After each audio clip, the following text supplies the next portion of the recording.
Good evening, good evening. Good evening, all of you.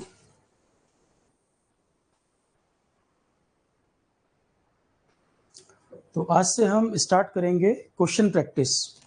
Question हमारे UPPSC, AE, RRB, assessee in सब exam में जो question आते हैं जीएस के, उन सबको हम कवर करते चलेंगे। तो क्वेश्चन प्रैक्टिस सेशन हमारा आज से स्टार्ट होगा। यूपीपीएससी, एई वाले जो स्टूडेंट हैं, एक सब्जेक्ट था water resources and conservation process. Last subject उनका जो रह गया था water resources and conservation process, तो वो हमने अलग से स्टार्ट करा दिया है। जो उसमें सिविल टेक्निकल के टॉपिक पढ़े थे उनको नहीं, क्योंकि वो 7-8 लेक्चर से ऊपर का नहीं है। तो प्रीलिम्स स्पेसिफिक वाटर रिसोर्सेज का टॉपिक स्टार्ट हो गया है यूपीपीएससी एई के लिए। मैं फिर से रिपीट कर रहा हूँ, यूपीपीएससी एई प्रीलिम्स का एक टॉपिक जो रह गया था वाटर रिसोर्सेज वाला, अलग से पूरा ही उसको करवा रहे हैं। तो 30-35 लेक्चर की जरूरत नहीं है, 7-8 लेक्चर में वो हो जाएगा प्रीलिम्स के अकॉर्डिंग। तो जो मैंने आपको कहा था कि उसको भी करना नहीं, अब हमने स्टार्ट करा दिया है, उसको कर सकते हैं कवर। 2 लेक्चर उसके हो गए हैं, सेकंड लेक्चर आज हो गया है, ठीक है। और मेरी जो क्लासेस हैं, अब इसमें क्वेश्चन प्रैक्टिस हम शुरू कर रहे हैं आज से। क्वेश्चन प्रैक्टिस हमें 2 पार्ट बनाने पड़ेंगे इसके। क्वेश्चन प्रैक्टिस हमें 2 पार्ट बनाने पड़ेंगे। एक पार्ट तो जो कॉमन जीएस वाला पार्ट है, जिसमें हिस्ट्री, ज्योग्राफी, पॉलिटी ये सब क्वेश्चन आते हैं, और एक पार्ट क्वेश्चन का बनाना होगा जिसमें इंजीनियरिंग एप्टीट्यूड वाले क्वेश्चन आपके आएंगे। तो क्वेश्चन प्रैक्टिस के, क्योंकि दोनों का फॉर्मेट अलग अलग है, एक में हम क्वेश्चन प्रैक्टिस में जो जीएस के कॉमन पेपर होते हैं, जहां पर हिस्ट्री, ज्योग्राफी, पॉलिटी ये सब सब्जेक्ट आते हैं, एक उस तरह के क्वेश्चन प्रैक्टिस होंगे। और एक यूपीपीएससी एई स्पेसिफिक जो इंजीनियरिंग एप्टीट्यूड है, कुछ क्वेश्चन प्रैक्टिस स्पेशली इसके लिए होंगे। इसमें जो क्वेश्चन होंगे वो मिक्स वाले होंगे। इंजीनियरिंग एप्टीट्यूड के जो सब्जेक्ट कवर करेंगे 22 टॉपिक हैं, तो ये वाले मिक्स होंगे।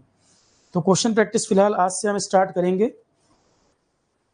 कुछ सेट होंगे जहां जीएस के क्वेश्चंस होंगे और कुछ होंगे इंजीनियरिंग एप्टीट्यूड स्पेसिफिक, ठीक है। इसमें प्रीवियस ईयर पेपर वगैरह भी कराऊंगा मैं।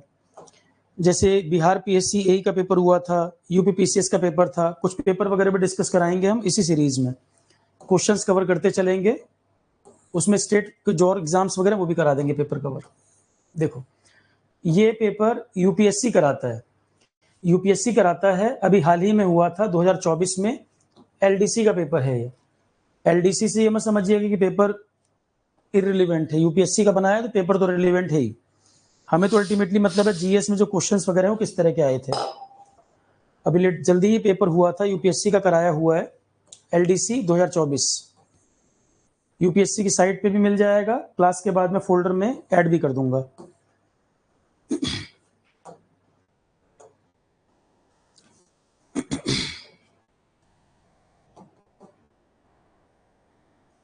फिर से मैं एक बार रिपीट कर दे रहा हूं, मेरी जो क्लासेस अभी होंगी, अभी पूरा फोकस जो मेरी क्लासेस होंगी लाइव क्वेश्चन प्रैक्टिस पे फोकस रहेगा। और थ्योरी में यूपीपीएससी एई वालों का केवल एक टॉपिक वाटर रिसोर्सेज रह गया था। मैंने बताया प्री के हिसाब से 7-8 लेक्चर में ही उसको कराना है, ज्यादा टाइम उसको देना नहीं।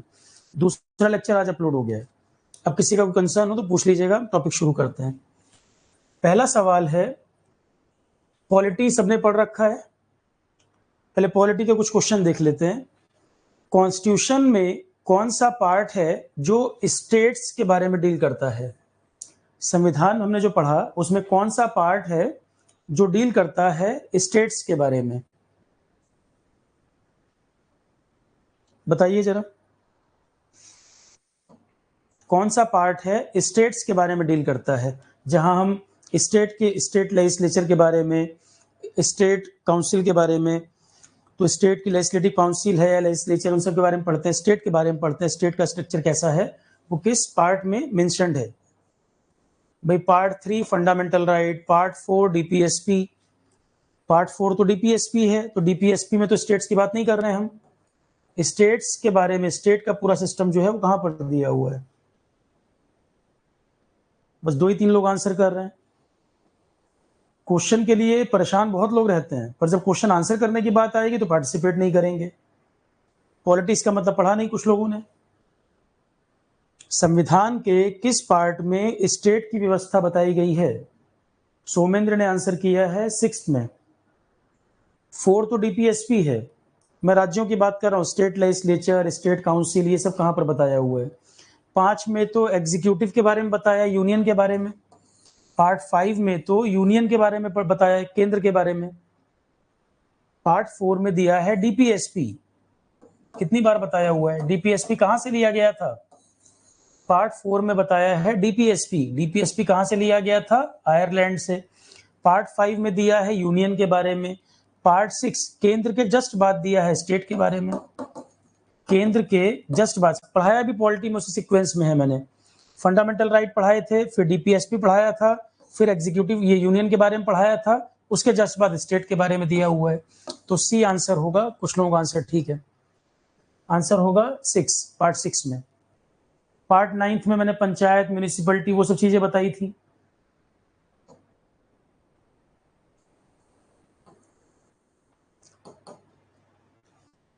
पार्ट 3 मतलब फंडामेंटल राइट, उसका कौन सा आर्टिकल है जो कंपलसरी एजुकेशन की बात करता है?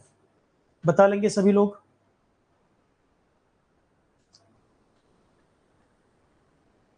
आराम से सोच के आंसर करिए, पहले आप आंसर करो फिर मैं इसका जवाब बताऊंगा।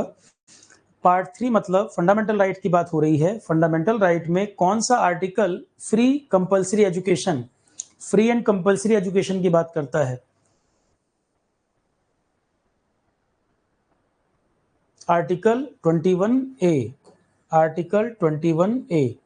अमेंडमेंट याद है? कॉन्स्टिट्यूशन का अमेंडमेंट कौन सा था? अमेंडमेंट नंबर याद है? आर्टिकल 21A अमेंडमेंट नंबर कौन सा था संविधान में?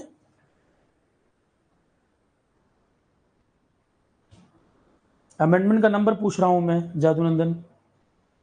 वेरी गुड, 86 अमेंडमेंट, बिल्कुल ठीक, 86 अमेंडमेंट। अगला क्वेश्चन बताइए। भारत के संविधान में president of India financial emergency declare करते हैं अंडर विच आर्टिकल? कौन सा आर्टिकल फाइनेंशियल इमरजेंसी की बात करता है? कौन से आर्टिकल में फाइनेंशियल इमरजेंसी दिया हुआ है? भारत में कभी लगा तो नहीं? 4 के गैप पे 3 इमरजेंसी लिखी हुई हैं। 352 में लिखी है नेशनल इमरजेंसी, यहां लिखी है नेशनल इमरजेंसी। और 4 के बाद 356 पे आ जाओगे तो लिखा है स्टेट इमरजेंसी। स्टेट इमरजेंसी मतलब प्रेसिडेंट रूल।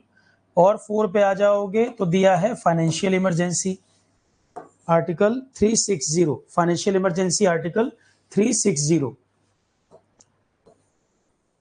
नेशनल इमरजेंसी अगर लगी है और नेशनल इमरजेंसी आर्टिकल 352 में दिया है, ये अफेक्ट करता है किस चीज को?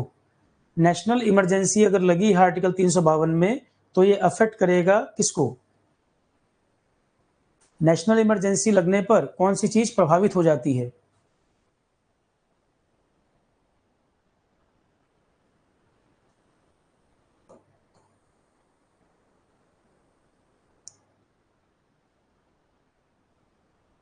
बोलो भाई। नेशनल इमरजेंसी अगर लगा होगा, क्या चीज पे इफेक्ट आपको दिखेगा? फंडामेंटल राइट सस्पेंड हो जाते हैं सिर्फ 2 आर्टिकल को छोड़कर, आर्टिकल 20 और 21 को छोड़कर बाकी फंडामेंटल राइट सस्पेंड हो जाते हैं। फंडामेंटल राइट सिटीजन का अधिकार है, ये संविधान ने उसको पावर दी है। नॉर्मल सिचुएशन अगर है तो अगर फंडामेंटल राइट वायलेट होते हैं तो पर्सन सीधे सुप्रीम कोर्ट में भी जा सकता है। पर अगर नेशनल इमरजेंसी लगी है तो फंडामेंटल राइट की पावर जो है सस्पेंड हो जाता है। उस समय सिर्फ 2 आर्टिकल हमेशा जिंदा रहते हैं, 20 और 21। 20 and 21 shall never be suspended. 2021 article कभी भी सस्पेंड नहीं होता, चाहे कुछ भी हो, नेशनल इमरजेंसी भी हो, 2021 सस्पेंड नहीं होता। पर बाकी फंडामेंटल राइट सस्पेंड हो जाते हैं, उस समय नहीं आप सुप्रीम कोर्ट में चैलेंज कर पाओगे। तो अगर नेशनल इमरजेंसी लगी है तो फंडामेंटल राइट प्रभावित होते हैं, ये बात बिल्कुल ठीक है। 2021 को छोड़कर बाकी जो फंडामेंटल राइट हैं वो सस्पेंड हो जाते हैं। डीपीएसपी वैसे ही नॉन जस्टिशिएबल होता है। नॉर्मल कंडीशन में भी डीपीएसपी को अगर कोई फॉलो नहीं कर रहा तो आप कोर्ट में चैलेंज नहीं कर सकते। तो नेशनल इमरजेंसी लगने पर भी सीधा सीधा कोई इस पे प्रभाव, कोई बदलाव आ रहा हो, नहीं, इसकी हमने बात भी नहीं की थी। ठीक है, तो नेशनल इमरजेंसी फंडामेंटल राइट को तो रिस्ट्रिक्ट कर देगा, 2021 को छोड़कर बाकी आर्टिकल रिस्ट्रिक्ट हो जाएंगे, सस्पेंड हो जाएंगे। डीपीएसपी वैसे भी नॉन जस्टिशिएबल है और फॉर नेशनल इमरजेंसी लगा भी होगा तो भी इस पर कोई बहुत ज्यादा सीधा प्रभाव नहीं दिख रहा।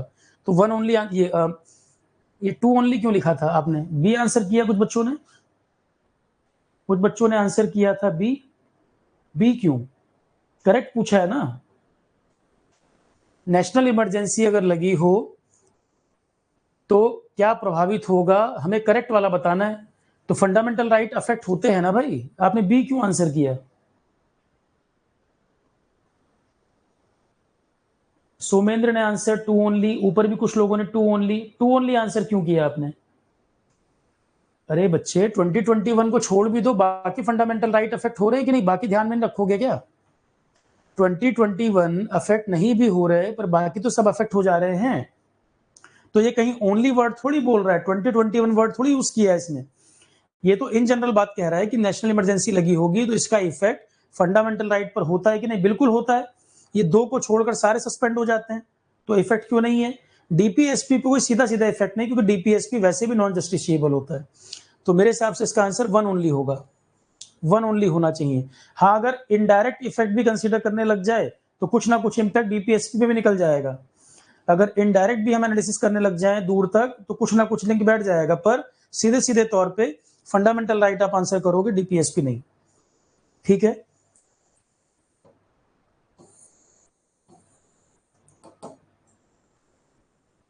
कौन सा पार्ट है जहां एग्जीक्यूटिव की बात आती है? यूनियन एग्जीक्यूटिव कहां पे पढ़ते हो? शुरू के सारे पार्ट पढ़ाए हुए हैं। पार्ट 2 में क्या दिया है जरा ये बताना। पार्ट 2 में क्या दिया है? मेरा सवाल कुछ अलग है। पार्ट 1 में पढ़ते हैं India and it's union. Part 1 में पढ़ते हैं India and it's union, article 1 से लेके 4 तक। आर्टिकल 1 से लेके 4 तक पढ़ते हो। पार्ट 2 में क्या पढ़ते हो? सिटीजनशिप। पार्ट 2 में दिया है सिटीजनशिप, आर्टिकल 5 से लेके 11, 5 to 11। पार्ट 3 में पढ़ते हैं फंडामेंटल राइट। तो यूनियन एग्जीक्यूटिव आता है पार्ट 5 में।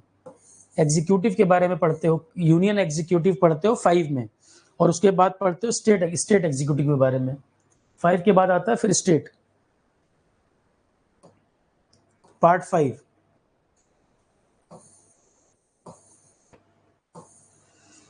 ये क्वेश्चन देखो पहले भी कितनी बार करा चुका हूं मैं, पहले भी कितनी बार आ चुका है, यहां फिर से आया।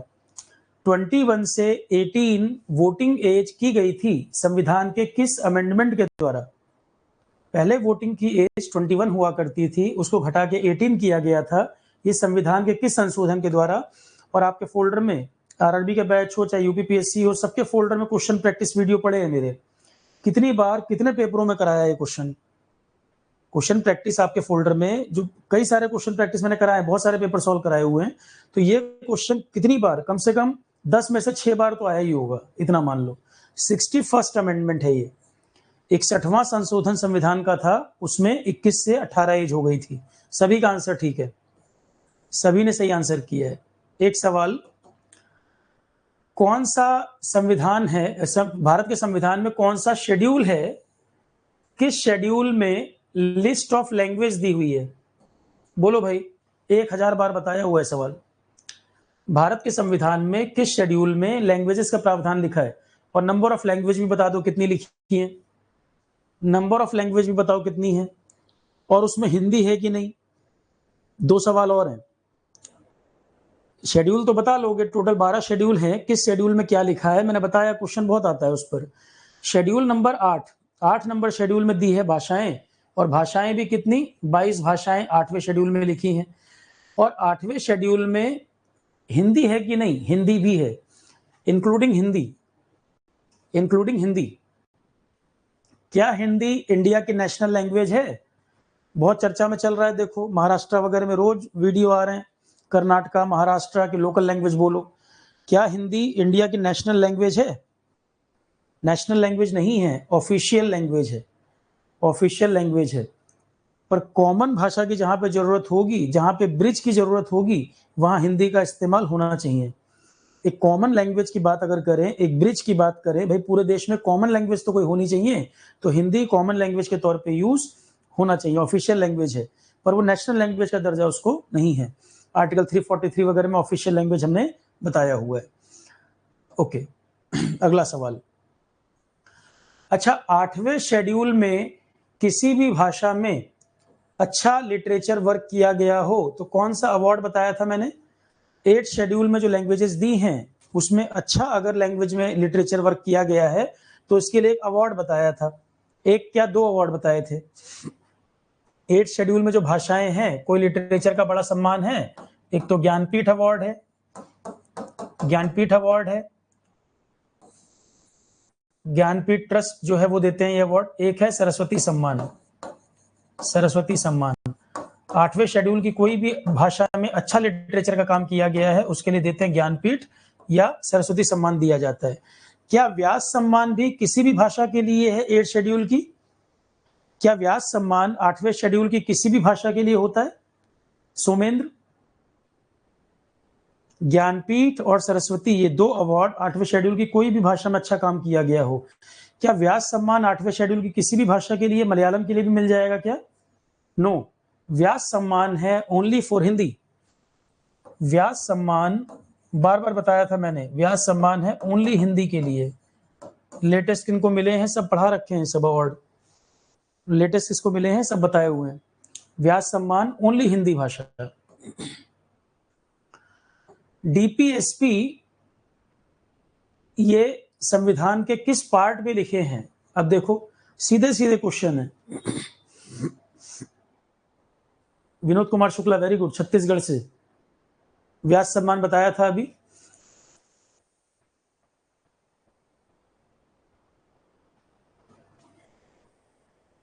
ये बताओ भाई, डीपीएसपी भारत के संविधान में डीपीएसपी किस पार्ट में लिखा हुआ है? अच्छा, एक सवाल ये बताओ, अभी ज्ञानपीठ अवार्ड किसको मिला? Latest Jnanpith award, latest Jnanpith award किसको दिया गया और व्यास सम्मान किसको दिया गया? दोनों एक साथ बताओ।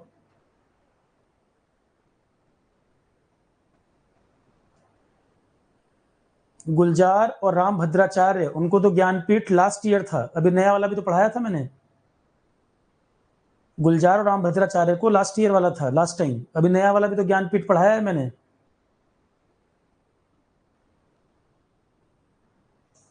नए वाले लेक्चर नहीं देखे थे आप लोगों ने? राम भद्राचार्य गुलजार, उनको पुराना वाला था। इस बार का ज्ञानपीठ और व्यास सम्मान दोनों एक साथ बताओ, तब याद रहेगा, नहीं तो भूलोगे। विनोद शुक्ला को ज्ञानपीठ, व्यास सम्मान किसको?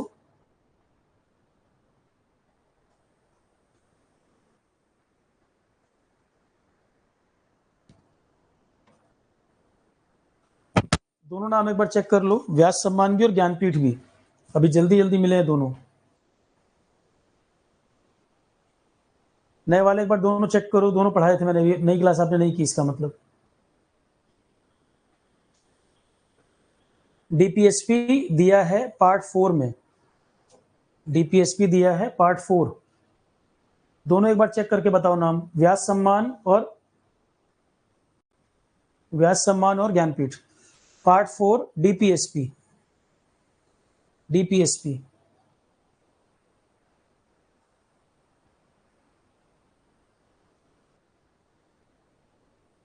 अगला सवाल, ऑफिशियल लैंग्वेज, ऑफिशियल लैंग्वेज वाला जो आर्टिकल, वो पार्ट है आर्टिकल नंबर 343, 343। यहां पर ऑफिशियल लैंग्वेज हिंट मिल गया इससे हमें, 343 आर्टिकल, इससे हमें हिंट मिल गया। पर ये पार्ट कौन सा पड़ेगा? 343 आर्टिकल वाला ये पार्ट कौन सा पड़ेगा? ये पार्ट नंबर 12 पड़ता है। पार्ट नंबर 12 में लैंग्वेज वगैरह जो दिया है पार्ट 12, अगर हम पार्ट में देखेंगे कि पार्ट में कहां पर लिखा है, तो पार्ट नंबर 12 पे।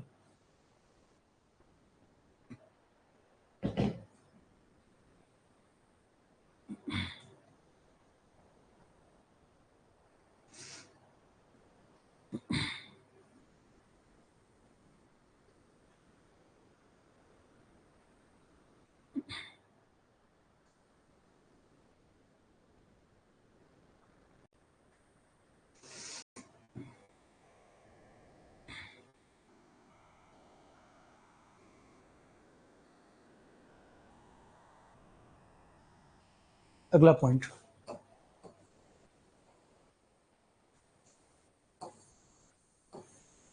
यहाँ पे जरा नोट कर लेना, ज्ञानपीठ अवार्ड अभी जो मैंने पढ़ाया था ये मिला है विनोद कुमार शुक्ला। व्यास सम्मान नहीं, इनको मिला है ज्ञानपीठ, विनोद कुमार शुक्ला। छत्तीसगढ़ के पहले पर्सन जिनको मिला है ये। तो ज्ञानपीठ अवार्ड अभी लेटेस्ट विनोद कुमार शुक्ला छत्तीसगढ़ के हैं, इनको व्यास सम्मान नहीं, इनको ज्ञानपीठ मिला है। और व्यास सम्मान मिला है सूर्यबाला, व्यास सम्मान मिला है सूर्यबाला, जो किताब आप बोल रहे हो कौन देश को वासी। तो ज्ञानपीठ अवार्ड लेटेस्ट विनोद कुमार शुक्ला, व्यास सम्मान सूर्यबाला, ये है।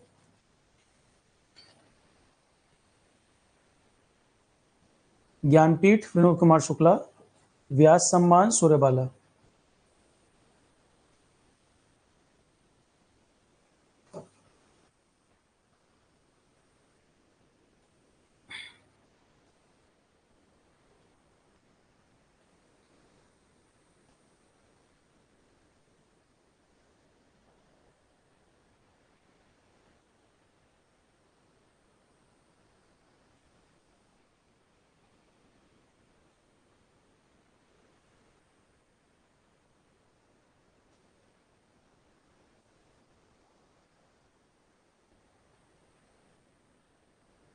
क्लियर है? ये नाम नोट कर लो पहले, विनोद कुमार शुक्ला और सूर्यबाला। ऑफिशियल लैंग्वेज 12 नहीं, ये ऑफिशियल लैंग्वेज, हाँ ये होगा ना, 12 नहीं, सॉरी 12 बोल गया मैं, 17, 343 नंबर आर्टिकल 17 ये वाला होगा, गलती से हम 12 बोल रहे थे, 17 ये वाला पार्ट है। 343 आर्टिकल है, इतना बाद का आर्टिकल है, 17 नंबर पार्ट है ये नाम दोनों एक बार नोट कर लेना, कंफ्यूज नहीं होना इसमें। ये ओनली हिंदी के लिए होता है व्यास सम्मान। 8वें शेड्यूल की कोई भी भाषा में अच्छा लिटरेचर हो, ज्ञानपीठ। लेटेस्ट जो है विनोद कुमार शुक्ला ज्ञानपीठ, व्यास सम्मान सूर्यबाला। अगले सवाल पे आ जाएं। ऑफिशियल लैंग्वेज वाला पार्ट कौन सा था? पार्ट ये डीपीएसपी पार्ट 4 और ऑफिशियल लैंग्वेज वाला था पार्ट 17। 343 आर्टिकल की जो बात कर रहे हैं पार्ट 17 का हिस्सा है। अगला क्वेश्चन, ये क्वेश्चन जब मैंने पढ़ाया था पॉलिटी में स्पेशली जोर दिया था इस पर कि ये क्वेश्चन बहुत आता है कि कौन सा आर्टिकल है जो जुडिशियरी और एग्जीक्यूटिव सेपरेशन की बात करता है, to separate the judiciary from the executive. ये article as it is number बताया था ये, और इस पर हमने ज्यादा जोर दिया था, ये क्वेश्चन बहुत आता है। भारत का संविधान डायरेक्ट करता है कि state to take steps to separate the judiciary from the executive in the public services। article number,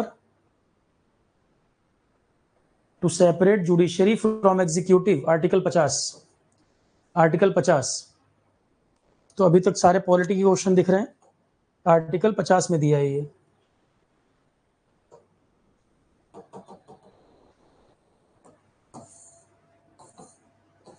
C dome air defence system किस कंट्री का है ये? सी डोम एयर डिफेंस सिस्टम किस कंट्री ने डेवलप किया?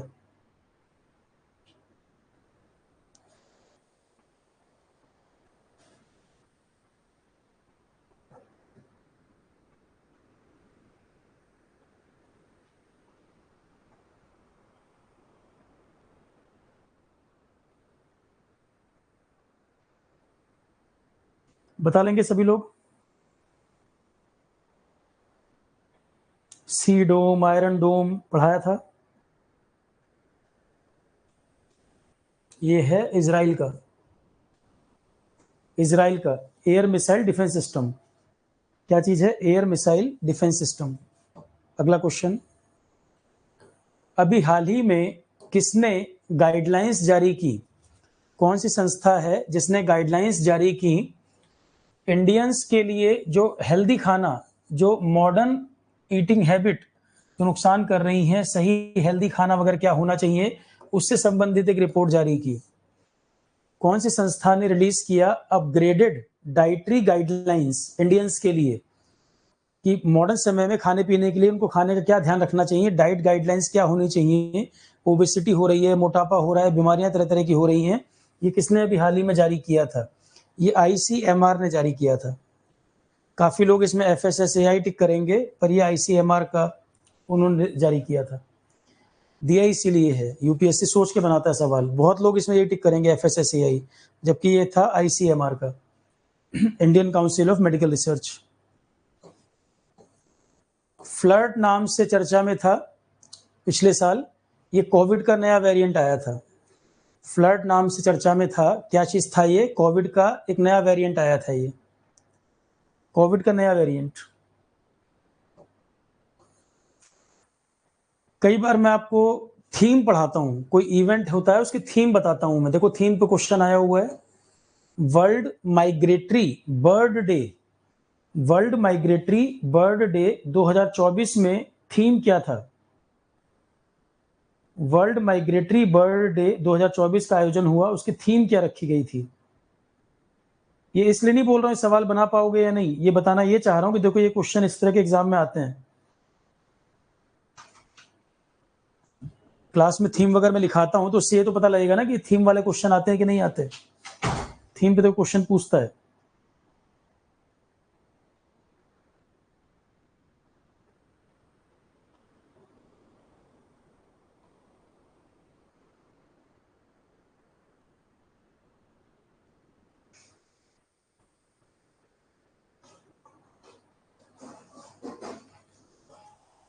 इस बार का थीम था protect insect protect birds. Protect insect protect birds, world migratory bird day.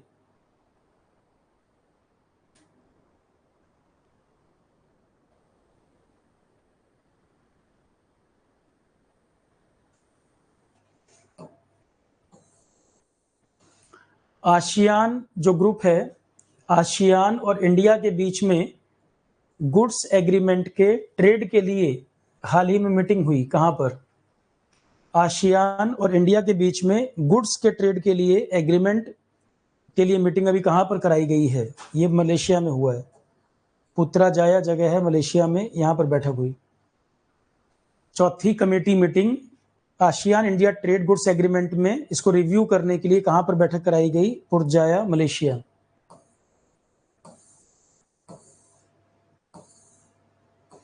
Silk जो ट्री होता है वो किस तरह के फॉरेस्ट में पाया जाता है?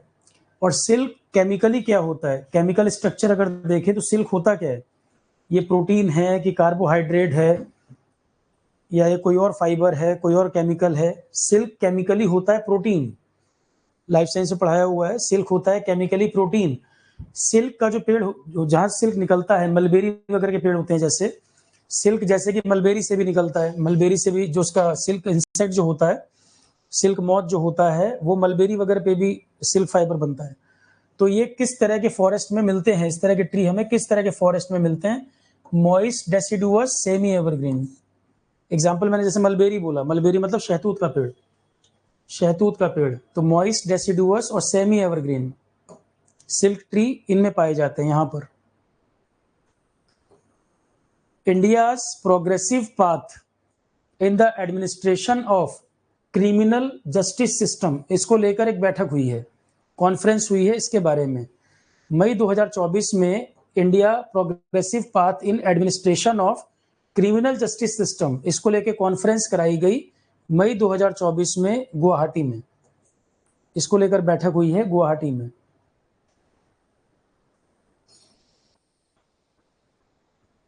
क्रिमिनल जस्टिस सिस्टम इससे रिलेटेड बैठक गुवाहाटी।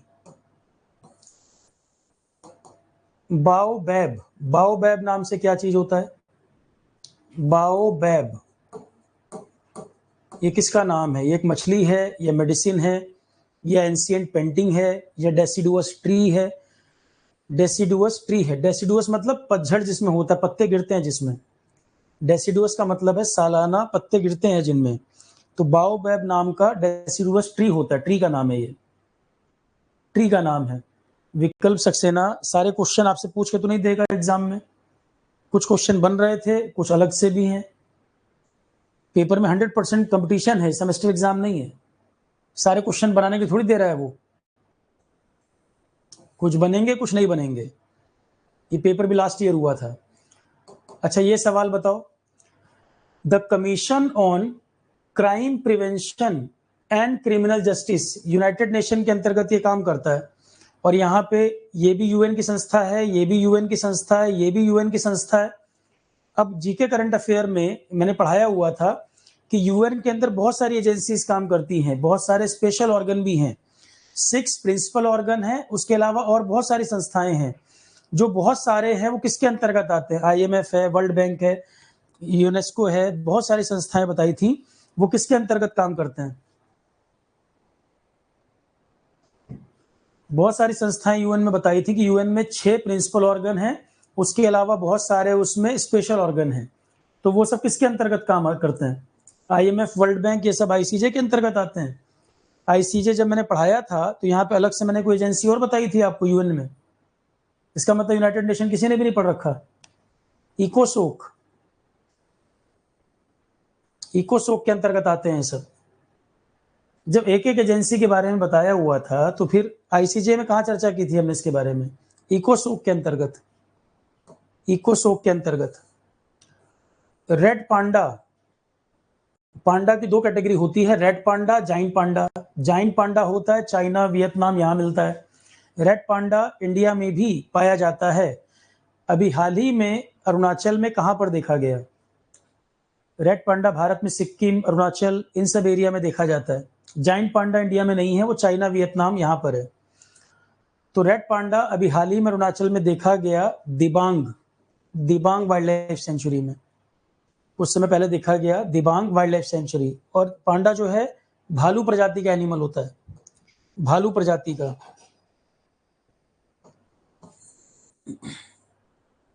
अच्छा, एक क्वेश्चन ये बता दो जरा, कैपिटल मार्केट का रेगुलेटरी बॉडी कौन है? कैपिटल मार्केट का रेगुलेटरी बॉडी किसके अंतर्गत आता है सारा? कैपिटल मार्केट रेगुलेटरी बॉडी कौन है इसमें से?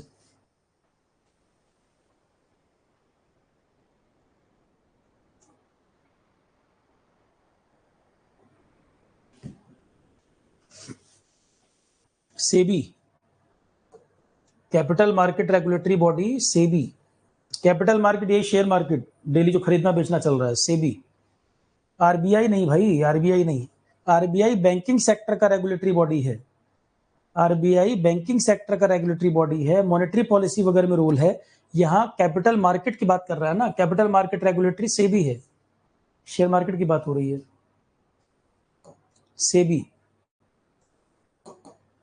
बॉर्डर रोड ऑर्गेनाइजेशन, बीआरओ जो है, बॉर्डर पे जो ये हाईवे बनाने का काम, रोड बनाने का काम करते हैं, किसके अंतर्गत आता है? आप बताओ किसके अंडर आएगा? डिफेंस में मैंने बहुत सारी आपको फोर्सेस बताई थी, डिफेंस में कई सारी बताई थी, सीआरपीएफ, सीआईएसएफ, बीएसएफ, वो किसके अंतर्गत आते हैं? ये बॉर्डर रोड ऑर्गेनाइजेशन है जो बॉर्डर एरिया में कंस्ट्रक्शन वगैरह करते हैं, वहां पे जो रोड बनानी है। तो वो जो पैरामिलिट्री फोर्सेस थी वो गृह मंत्रालय के अंतर्गत थी। सशस्त्र सीमा बल, Assam rifles, BSF, CISF, CRPF, ये सब आते हैं गृह मंत्रालय के अंतर्गत। बीआरओ जो है, बॉर्डर रोड ऑर्गेनाइजेशन, वो मिनिस्ट्री ऑफ डिफेंस के अंतर्गत आती है। बॉर्डर एरिया पर कंस्ट्रक्शन उसी का पार्ट है ना, बॉर्डर एरिया में कंस्ट्रक्शन करना है, रोड बनानी है, ये इसी के अंतर्गत आएगा, मिनिस्ट्री ऑफ डिफेंस के अंडर आता है बीआरओ।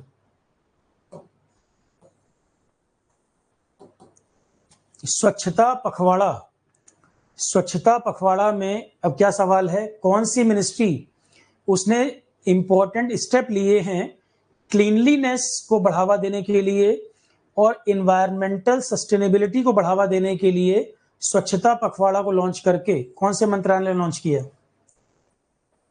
स्वच्छता पखवाड़ा जो मनाया गया उसमें कौन सा मंत्रालय है जिसने इंपॉर्टेंट स्टेप लिए हैं, क्लीनलीनेस, इन्वायरमेंटल सस्टेनेबिलिटी को प्रमोट किया है, स्वच्छता पखवाड़ा लॉन्च किया कार्यक्रम?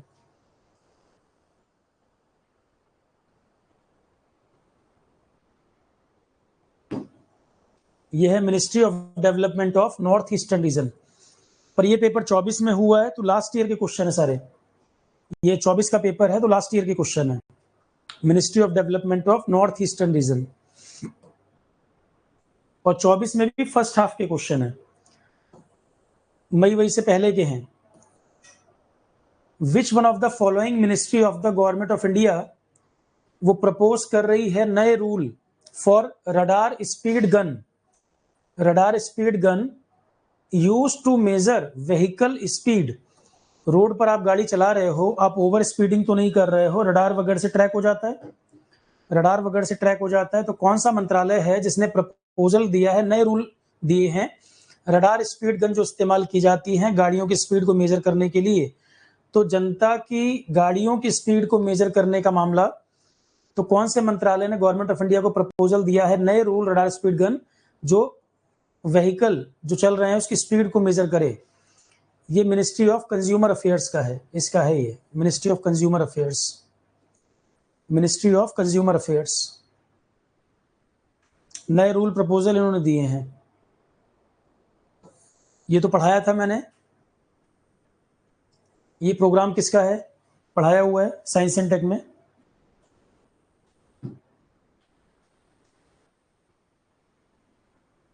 और इसका फोकस क्या था, किस चीज से संबंधित था, वही बता दो।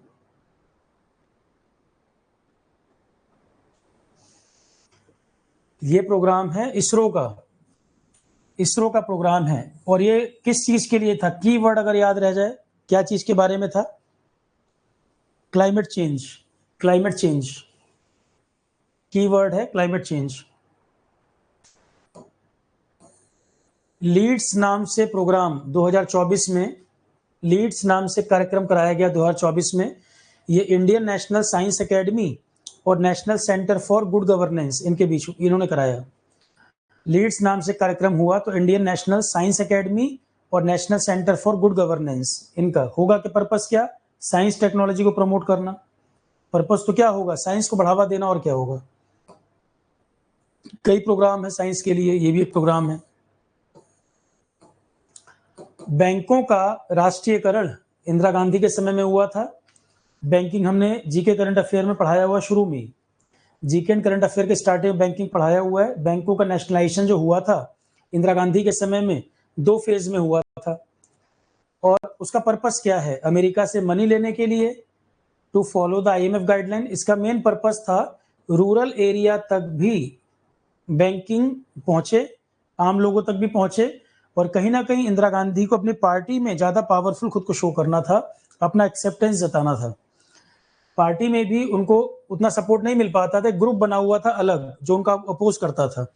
तो खुद को स्ट्रॉन्ग पर्सनैलिटी दिखाने के लिए उन्होंने कई डिसीजन लिए थे, उसमें से एक ये भी था।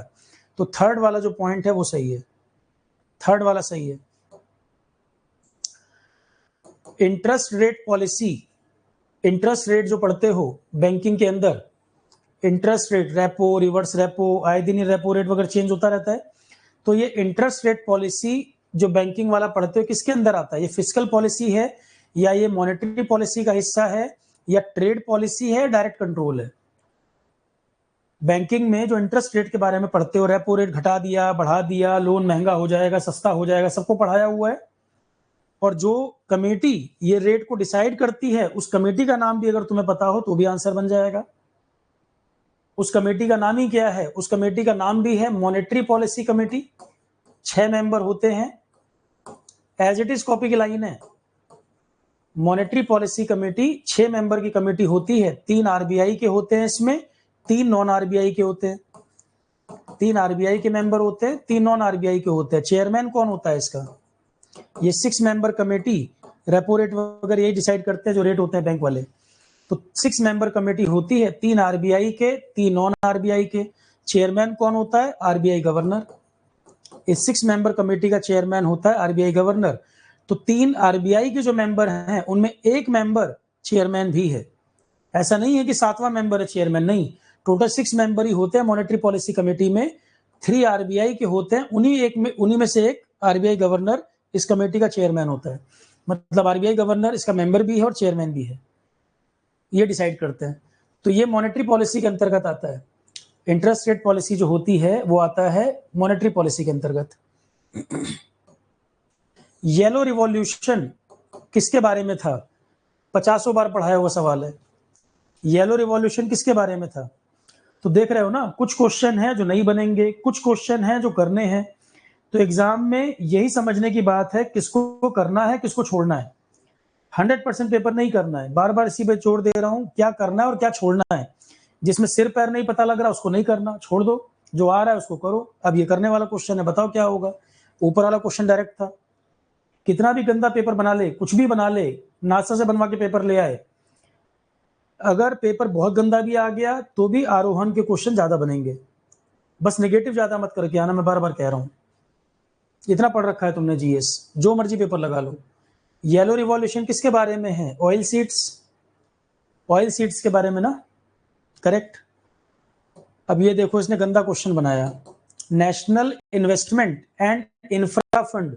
अभी मैंने आपको करंट अफेयर में पढ़ाया था, ये NIIF के बारे में पढ़ाया था कि इंफ्रास्ट्रक्चर वगैरह डेवलपमेंट के लिए ये फॉरेन फंडिंग वंडिंग का इंतजाम करती है संस्था, इन्वेस्टमेंट लेकर आता है, फॉरेन इन्वेस्टमेंट को अट्रैक्ट करता है कि इंडिया में बाहर से निवेश आए, इंफ्रास्ट्रक्चर वगैरह डेवलप हो।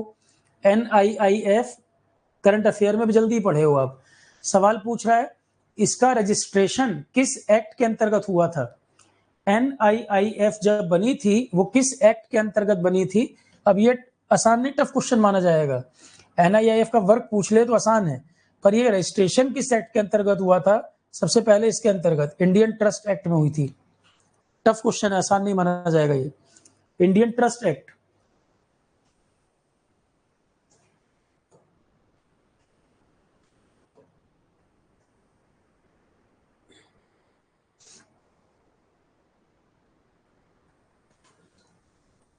कुछ इकोनॉमी वगैरह के भी क्वेश्चन है इसमें ज्यादा।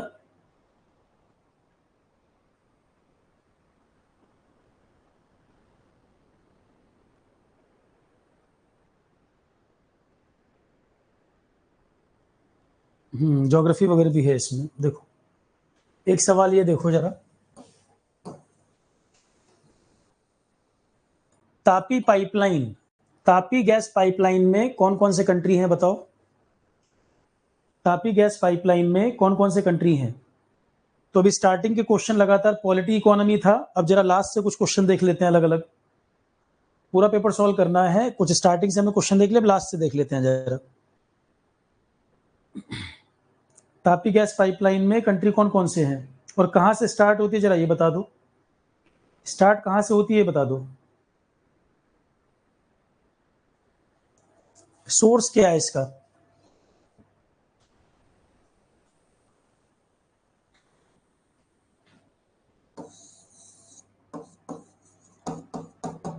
कैस्पियन सी से स्टार्ट होती है।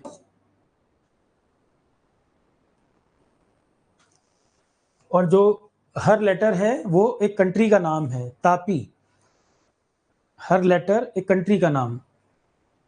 और देखो क्योंकि यूपीएससी का पेपर है तो ऑप्शन बड़े अच्छे सेट करते हैं ये।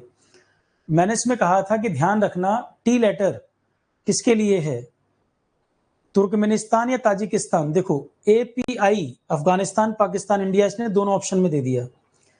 अफगानिस्तान पाकिस्तान इंडिया ये दोनों में दे दिया। कहां पे घुमाया आपको? पढ़ाते समय मैंने स्पेशली बोला था कि तुर्कमेनिस्तान और ताजिकिस्तान, इन दो लेटर में ध्यान देना, यही घुमाएगा। तापी गैस पाइपलाइन जब पढ़ाया था मैंने इसी बात पे जोर दिया था कि यहाँ पे ध्यान रखना तुर्कमेनिस्तान या ताजिकिस्तान, ऐसे घुमाएगा क्वेश्चन। तो गैल्किनिश गैस फील्ड कौन सा है? गैल्किनिश गैस फील्ड, ये भी हिंट दे दिया।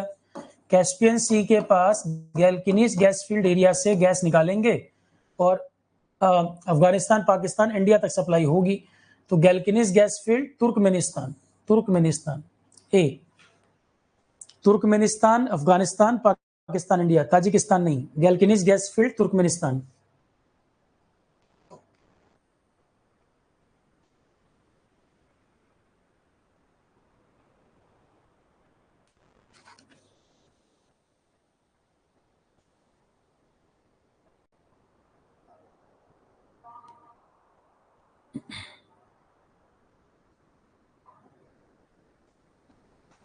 नेक्स्ट क्वेश्चन बताइए। अगला सवाल एक है, कौन सी यूनियन टेरिटरी है जहां पर उसके शहर का नाम श्री विजयपुरम कर दिया गया, मतलब किस सिटी का नाम बदल के श्री विजयपुरम हो गया है? कौन सा सिटी है यूनियन टेरिटरी के अंदर जिसका नाम बदलकर श्री विजयपुरम हो गया है? बोलो। पढ़ाया हुआ है करंट अफेयर में। तो मैंने वही कहा, पेपर कैसा मर्जी बना ले, अगर आपने ठीक से पढ़ रखे हैं सब्जेक्ट, काफी क्वेश्चन आपको वहां से मिल जाएंगे। श्री विजयपुरम पोर्ट ब्लेयर का नाम हुआ है ना, पोर्ट ब्लेयर का नया नाम। तो अलग अलग जगहों के जो नाम बदले हैं कुछ बताए थे मैंने, उसमें श्री विजयपुरम पोर्ट ब्लेयर का नाम है। अंडमान की कैपिटल, अंडमान की कैपिटल पोर्ट ब्लेयर। पायरिनीस माउंटेन ये कौन से दो कंट्री के बीच बॉर्डर की तरह काम करता है? एज इट इज क्वेश्चन है मैप का। पायरिनीस माउंटेन कौन से दो कंट्री के बीच का बॉर्डर है? डायरेक्ट क्वेश्चन है कॉपी का। कुछ माउंटेन बताए थे, जुरा माउंटेन, पायरिनीस माउंटेन, कई सारे बताए थे। पायरिनीस माउंटेन कौन से दो कंट्री को जोड़ता है या दोनों के बीच बॉर्डर बनाता है?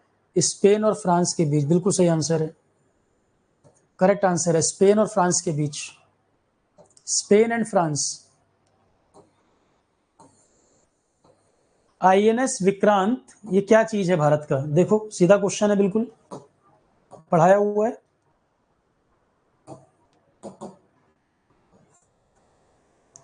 आईएनएस विक्रांत क्या चीज है? ये सबमरीन है कि एयरक्राफ्ट कैरियर है कि टैंक है कि फ्रिगेट है, क्या चीज है ये? जो हमने ब्रिटेन से लिया था एयरक्राफ्ट कैरियर सबसे पहला, वो तो सेकंड हैंड था, उसको हमने विक्रांत नाम दिया था। इंडिया ने जो खुद से बनाया उसको भी नाम विक्रांत दिया, तो ये हमारा एयरक्राफ्ट कैरियर है। आईएनएस विक्रांत है हमारा एयरक्राफ्ट कैरियर, एयरक्राफ्ट कैरियर। हाल ही में ये 2024 ग्रीन ऑस्कर, इसको व्हाइटले गोल्ड अवार्ड भी कहते हैं, किसको दिया गया था? ग्रीन ऑस्कर, जिसको व्हाइटले गोल्ड अवार्ड के नाम से भी जाना जाता है। पढ़ाया हुआ क्वेश्चन है, बोलो। डायरेक्ट क्वेश्चन है, पढ़ाया हुआ है।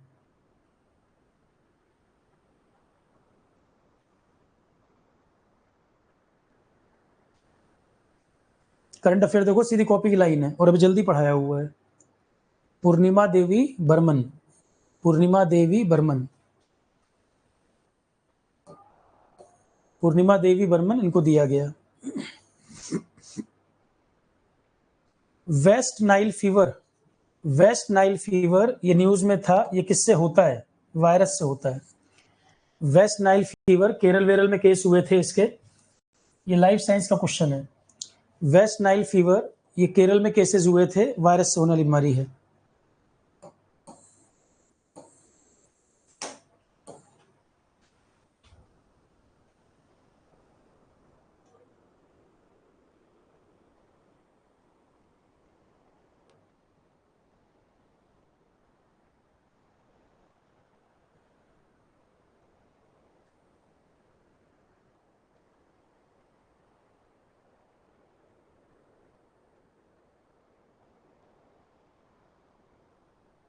पॉलिटी यहाँ भी काफी दिया हुआ है, पॉलिटिक काफी क्वेश्चन आए हैं इसमें, आर्टिकल आर्टिकल पूछे हुए हैं। एक जरा ये सवाल बताओ, बिल्कुल डायरेक्ट क्वेश्चन है।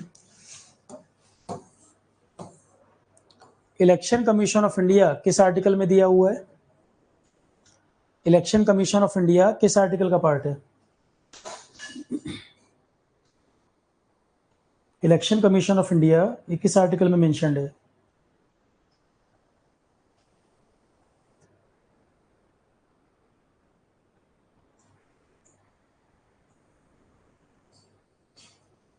आर्टिकल 324, इलेक्शन कमीशन दिया है आर्टिकल 324। पंचायत और म्युनिसिपैलिटी के चुनाव कराना सेंट्रल इलेक्शन कमीशन कराएगा या स्टेट कराएगा? सेंट्रल इलेक्शन कमीशन कराएगा या स्टेट इलेक्शन कमीशन कराएगा?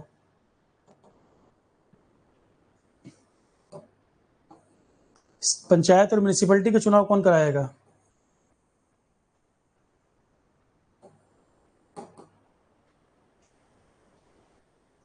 पंचायत और म्युनिसिपैलिटी के चुनाव कराता है state election commission, state election commission. ये क्वेश्चन बताओ, चंद्रयान जो भेजा गया उसमें जो विक्रम लैंडर था, जिस जगह पे लैंडिंग की थी उसने, तो इंटरनेशनल एस्ट्रोनॉमिकल यूनियन जो है, इन्होंने उस जगह के नाम को अप्रूवल दे दिया। इंडिया ने एक नाम सजेस्ट किया कि इसको ये नाम दे दिया जाए, चंद्रयान का विक्रम लैंडर जहां पे लैंड किया था, इसको ये नाम हमने सजेस्ट किया। इंटरनेशनल एस्ट्रोनॉमिकल यूनियन ने अप्रूवल दे दिया, हाँ ठीक है ये नाम रखा जाएगा। वो नाम कौन सा है? चंद्रयान का विक्रम लैंडर जहां पर लैंड किया था, और पढ़ाया हुआ क्वेश्चन है, मोदी जी ने नाम रिकमेंड किया था, उसको अप्रूवल मिल गया, क्या नाम है?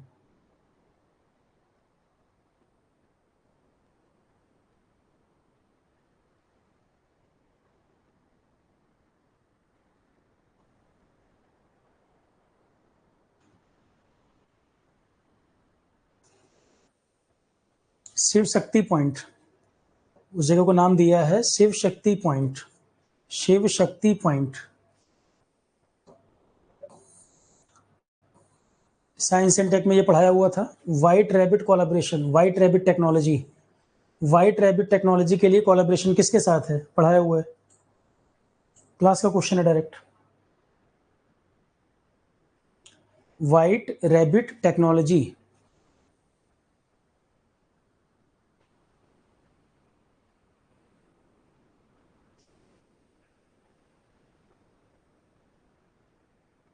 व्हाइट रैबिट कोलैबोरेशन, ये किसके साथ कोलैबोरेशन है इस टेक्नोलॉजी के लिए?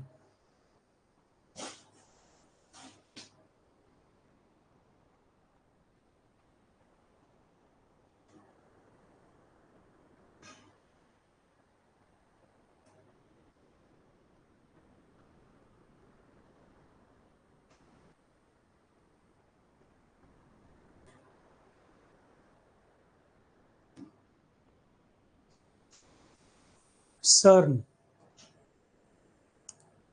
सर्न ये संस्था है, इसके बारे में भी काफ़ी कुछ बता रखा है। हेडक्वार्टर कहाँ पर है, क्या एक्सपेरिमेंट चल रहा है, न्यूक्लियर फिजिक्स का बहुत बड़ा प्रोजेक्ट है, ये सब चर्चा की थी हमने। सब एटॉमिक पार्टिकल वगैरह जनरेट किए जा रहे हैं, उन पर रिसर्च की जा रही है। सर्न के बारे में बताया था हमने। एक ये डायरेक्ट क्वेश्चन पूछा हुआ है, देखो, संविधान का कौन सा आर्टिकल है जिसमें प्रोविजन है कि काउंसिल ऑफ मिनिस्टर, जिनका हेड होगा पीएम, राष्ट्रपति को एड एंड एडवाइस, सीधा सीधा क्वेश्चन है। Council of minister aid and advice करेंगे राष्ट्रपति को, और काउंसिल ऑफ मिनिस्टर का हेड होगा पीएम। कौन सा आर्टिकल है ये? सीधा सीधा क्वेश्चन है।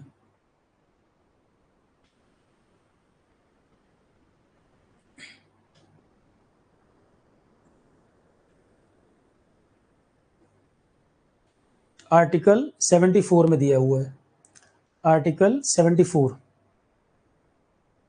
अच्छा, एक क्वेश्चन और बताओ, राष्ट्रपति का अधिकार है टाइम टाइम पर वो सूचना ले सकता है, मतलब राइट टू इंफॉर्मेशन, प्रेसिडेंट का राइट टू इंफॉर्मेशन कौन से आर्टिकल को बोलते हैं? प्रेसिडेंट का right to information, president time time पे सरकार से जानकारी लेगा, गवर्नेंस कैसा चल रहा है आपका। ये राइट टू इंफॉर्मेशन जो है प्रेसिडेंट का, ये कौन से आर्टिकल में है?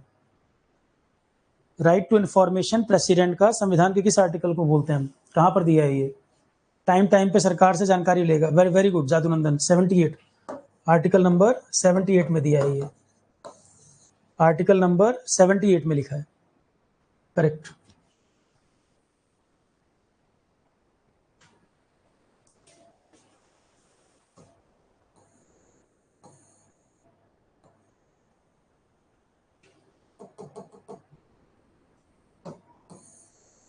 एक जरा ये क्वेश्चन बताओ, स्पेशली हमने इस क्वेश्चन पे जोर दिया था पढ़ाते समय।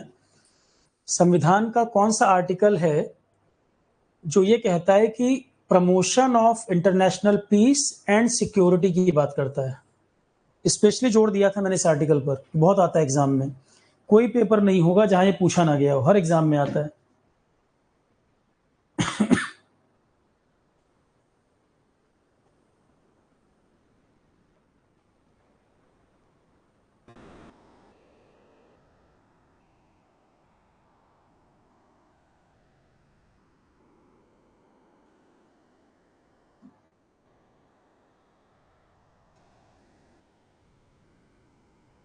बताया था पार्ट 4 खत्म होता है, पार्ट 4 आर्टिकल 36 से लेकर 51 तक है, और 51 पे खत्म हो जाता है पार्ट 4, फिर पार्ट 4A शुरू हो जाता है, इसके बाद आ जाता है part 4A, article 51 capital A, इसके अंदर फंडामेंटल ड्यूटी आ जाते हैं।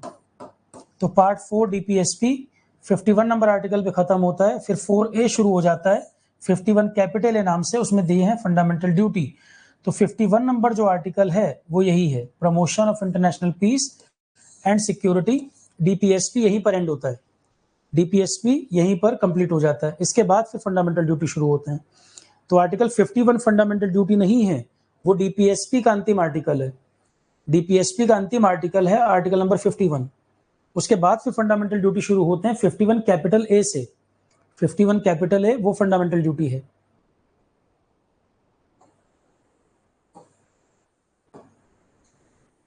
इंडियन आर्मी ने अपाचे, अपाचे लड़ाकू हेलीकॉप्टर है, अपाचे लड़ाकू हेलीकॉप्टर, इसकी पहली यूनिट ये कहां पर स्टैब्लिश की है कि जरूरत पड़ने पर अगर अटैक करना पड़े तो अपाचे हेलीकॉप्टर ये अमेरिका से लिए गए हैं। अपाचे जो हेलीकॉप्टर है, डिफेंस में पढ़ाया हुआ है हमने, अपाचे, चिनूक, अपाचे, तो चिनूक और अपाचे दोनों ही अमेरिका से लिए हुए हैं, दोनों ही इंडिया ने अमेरिका से खरीदे हैं, अपाचे भी और चिनूक भी। क्या अंतर है? अपाचे अटैक करने वाला हेलीकॉप्टर है और चिनूक है ट्रांसपोर्टेशन, ले जाने के लिए सोल्जर्स को। अपाचे अटैक करने के लिए है, चिनूक ट्रांसपोर्टेशन के लिए है।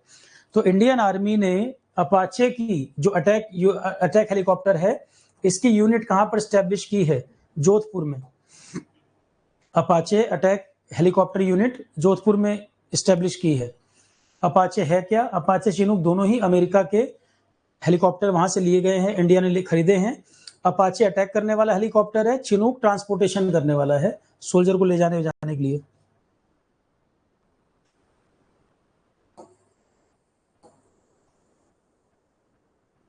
ये क्वेश्चन बताओ जरा, पढ़ाया हुआ है।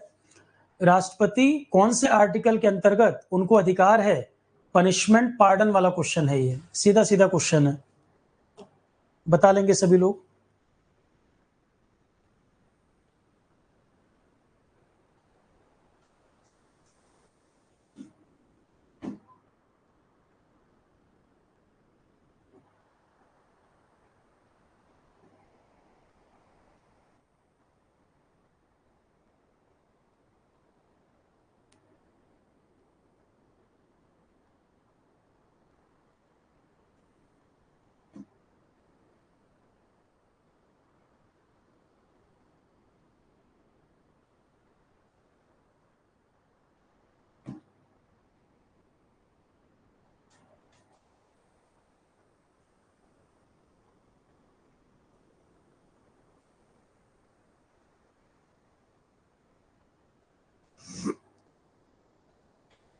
क्या आंसर होगा बोलो।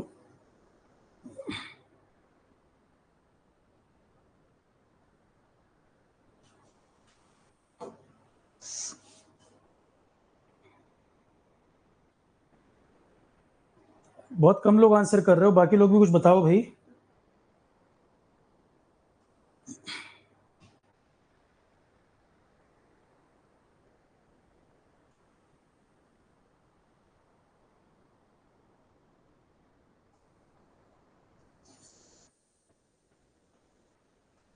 आर्टिकल 72 सभी का ठीक है, सभी का आंसर ठीक है। आर्टिकल 72।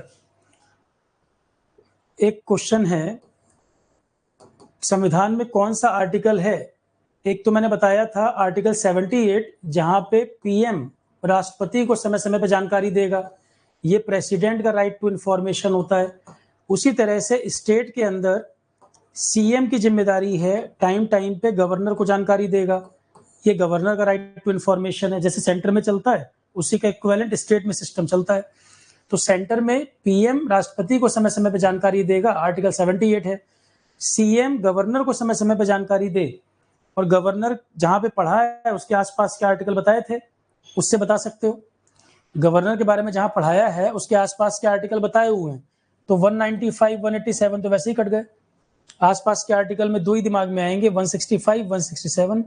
167 आंसर होगा। सीएम गवर्नर को समय समय पर जानकारी दे, गवर्नेंस कैसा चल रहा है, आर्टिकल 167।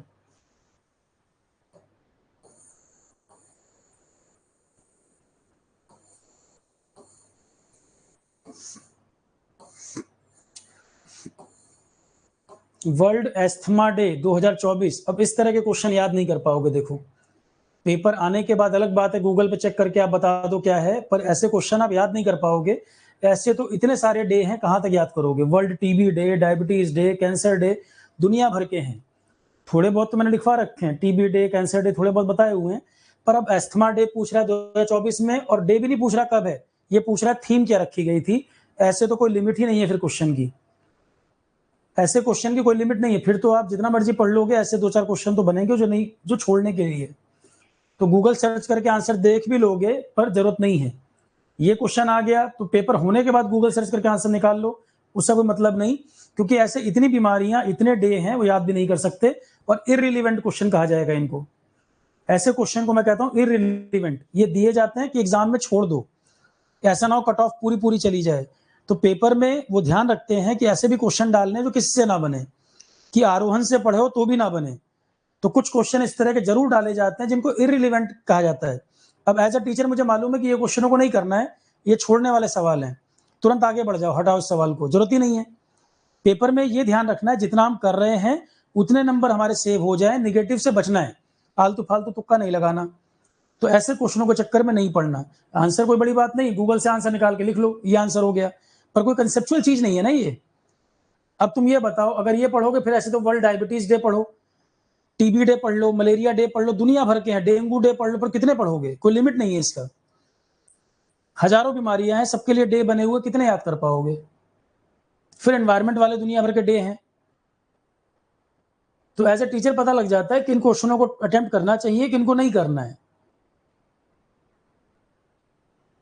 इकोनॉमी भी काफी दिया है इन्होंने।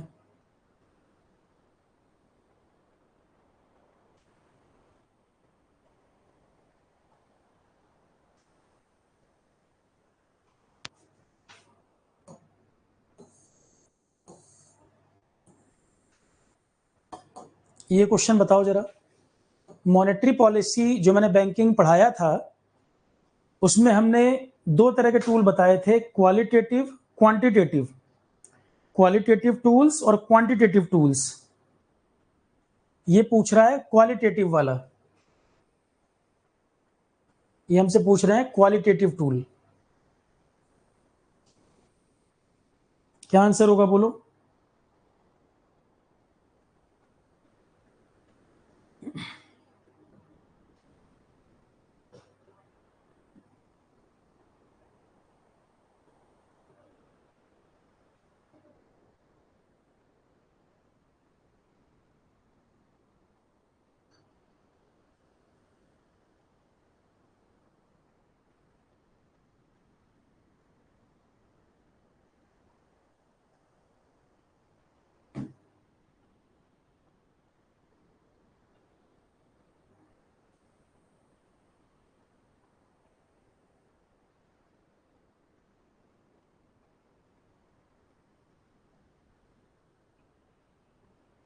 कई सारे पढ़ाए थे मैंने,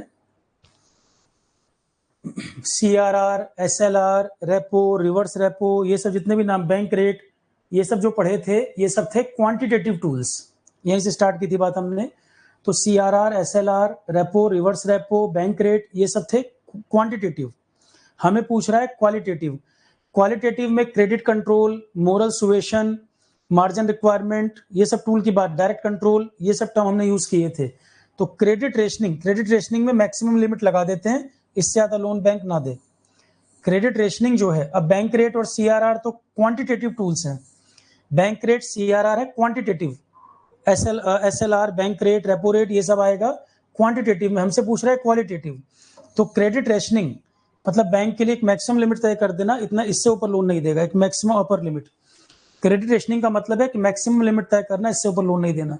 तो हमें क्वालिटेटिव टूल के नाम पूछ रहा है, और भी होते हैं, credit control, customer credit control, moral suasion, margin requirement, direct action, ये सब आते हैं इसके अंदर।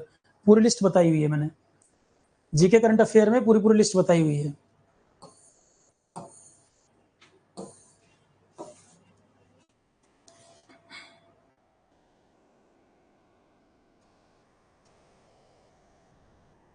इकोनॉमी पूरा भर रखा है इसके अंदर।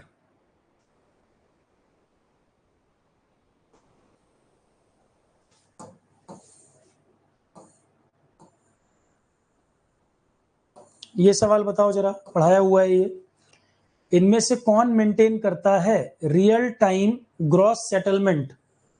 बहुत सिंपल सा क्वेश्चन है। ये मैंने आपको 3 जगह पढ़ाया हुआ है, आईसीटी में भी पढ़ाया हुआ है, जीके करंट में भी पढ़ाया है, ये आईसीटी में भी कराया है, जीके करंट में भी कराया हुआ है। एक चीज का फुल फॉर्म बस इसने लिख दिया है, रियल टाइम ग्रॉस सेटलमेंट क्या चीज है भाई ये? अब जब पेपर होगा ना, पेपर होने के जस्ट बाद जब मैं सॉल्व कराऊंगा पेपर, तब कुछ लोगों को क्लिक करेगा, अरे सर ये क्वेश्चन आया था, ये तो बताया हुआ था, पर मुझे क्लिक ही नहीं किया वहां पर। ये कुछ नहीं है, आरटीजीएस पूछ रहा है ये। शॉर्ट में अगर आरटीजीएस लिख देता ना, सबको क्लिक कर जाता। अब इसने आरटीजीएस ना लिख के real time gross settlement word लिख दिया। अब एकदम से याद आने की बात है, मैंने बताए थे एनईएफटी बताया था, national electronic fund transfer, RTGS real time gross settlement, IMPS immediate payment service, ये सब बताए थे।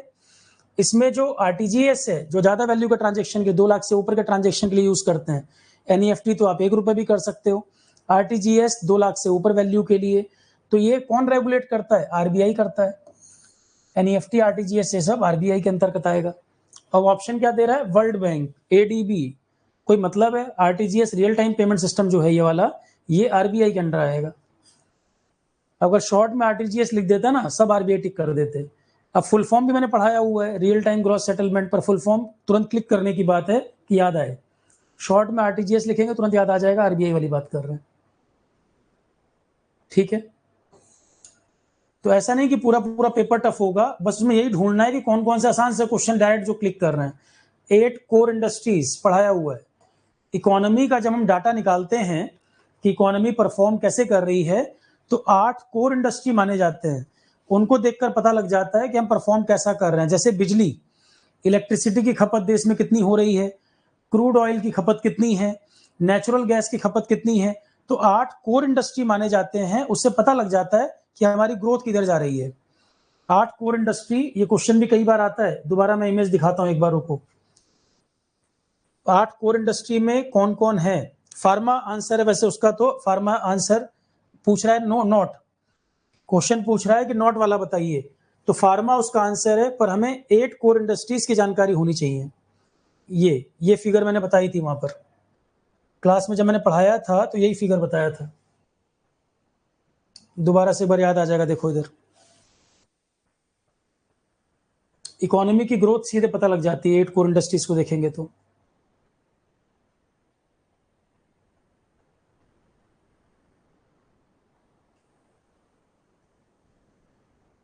ये देखो कोर इंडस्ट्रीज में ये आते हैं।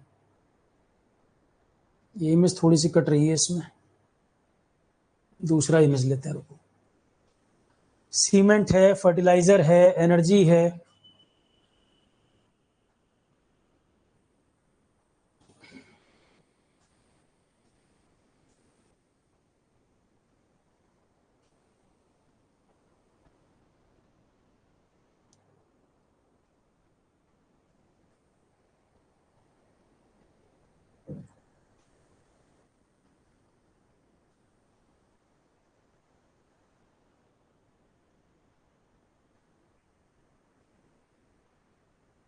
एट कोर इंडस्ट्री ये माने जाते हैं। देखो ये है, तो इनकी खपत कितनी है, इनकी कंजम्पशन वगैरह कितनी है, उससे हमें अंदाजा लग जाता है कि इकोनॉमी किधर जा रही है, इकोनॉमी ग्रोथ में है या किस तरफ है।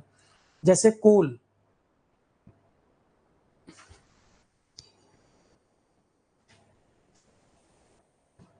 ये देखो 8 कोर इंडस्ट्रीज, इकोनॉमी ग्रोथ के लिए एक ये भी डाटा लिया जाता है कि इनकी खपत कितनी हो रही है। जैसे कोल है,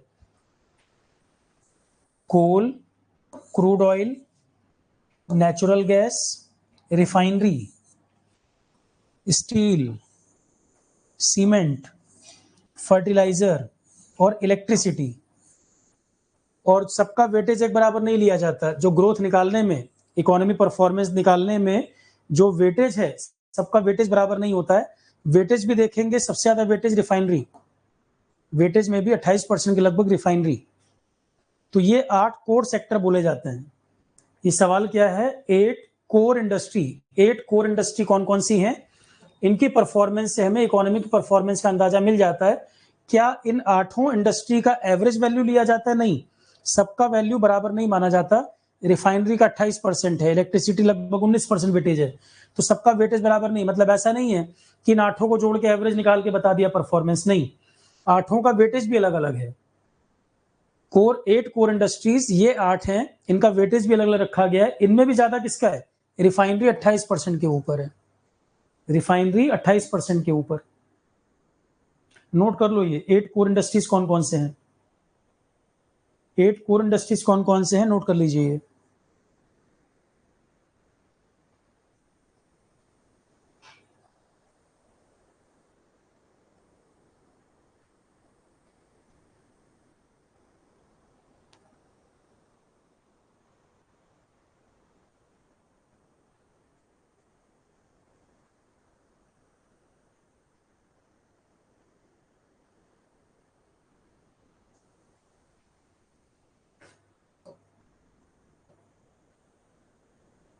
तो 8 कोर इंडस्ट्रीज ये माने जाते हैं, इनका वेटेज भी सबका अलग अलग है। तो इनका प्रोडक्शन वगैरह कितना हो रहा है, कितनी खपत, प्रोडक्शन, इसी बेसिस पे हम एक डाटा निकाल लेते हैं। मैंने बताया ना, इकोनॉमी की ग्रोथ का आपको अंदाजा लग जाता है इससे भी। आईआईपी का डाटा, इकोनॉमी की परफॉर्मेंस के कई इंडिकेटर होते हैं। जैसे एक इंडिकेटर है जीडीपी को देखकर आप बताते हो इकोनॉमी कैसी चल रही है। कई बार मैं वर्ड यूज करता हूं ना, इंडिया को $5 ट्रिलियन इकोनॉमी बनना है, मोदी जी बार बार कह रहे हैं, तो जीडीपी के नंबर के बेसिस पे हम कहते हैं। पर क्या जीडीपी अकेला पैरामीटर है जिससे आपको इकोनॉमी की परफॉर्मेंस पता लगेगी? और भी तरीके हैं। हमारी इंडस्ट्रीज की परफॉर्मेंस कैसी है उसको देखकर भी हम आईआईपी का आंकड़ा निकाल सकते हैं। आईआईपी भी हमें कुछ अंदाजा दे देता है इकोनॉमी किधर जा रही है। इसे बोलते हैं index of industrial production, index of industrial production, index of, ये फुल फॉर्म नोट कर लेना। अगर आपसे कोई पूछे क्या जीडीपी अकेला पैरामीटर है जो इकोनॉमी परफॉर्मेंस को बताएगा, आप कहोगे जीडीपी मेन पैरामीटर है। अक्सर उस एनालिसिस वगैरह में जीडीपी को कंसीडर किया जाता है, पर क्या कोई और तरीका, कोई और पैरामीटर भी है जिस बेसिस पे हमें अंदाजा लग सकता है? आईआईपी भी एक डाटा होता है, उससे भी हमें इकोनॉमिक परफॉर्मेंस का पता लगता है कि इन चीजों का प्रोडक्शन वगैरह कितना हो रहा है। जो मेन मेन इंडस्ट्रीज वगैरह हैं उनका वेटेज रखा गया है, कितना कितना किसका प्रोडक्शन है। अगर प्रोडक्शन ज्यादा हो रहा है इसका मतलब डिमांड ज्यादा है। भाई प्रोडक्शन क्यों करोगे? डिमांड होगी तभी तो प्रोडक्शन करोगे। अगर इन चीजों का प्रोडक्शन ज्यादा हो रहा है इसका मतलब इंडस्ट्री, फैक्ट्री, उन सब जगह पे खेती, इन चीजों की खपत ज्यादा हो रही है। इन चीजों की खपत ज्यादा हो रही है मतलब क्या? डिमांड ज्यादा है, तो भी इकोनॉमी इसका मतलब ग्रोथ की तरफ जा रही है। अगर इन चीजों का प्रोडक्शन ज्यादा हो रहा है इसका मतलब डिमांड ज्यादा है, और खपत ज्यादा हो रही है तो प्रोडक्शन, मैन्युफैक्चरिंग सब ज्यादा हो रहा होगा, खेती वेती भी ज्यादा हो रही होगी, क्योंकि फर्टिलाइजर भी लिया जाता है इसके अंदर। तो इंडेक्स ऑफ इंडस्ट्रियल प्रोडक्शन ये भी एक पैरामीटर होता है, ये भी इकोनॉमिक ग्रोथ का अंदाजा आपको दे देता है।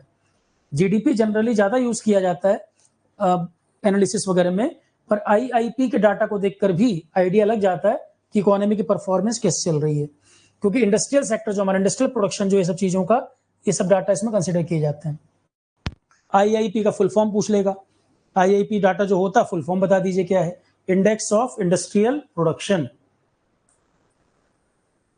और ये 8 कोर इंडस्ट्रीज जो लिए जाते हैं उनमें कौन नहीं आता, ये क्वेश्चन बहुत बार आया हुआ है। तो क्वेश्चन देख के तो पता लग गया था फार्मा नहीं होगा, क्वेश्चन से भी क्लियर था कि फार्मा नहीं होगा, बताया भी है पहले ये।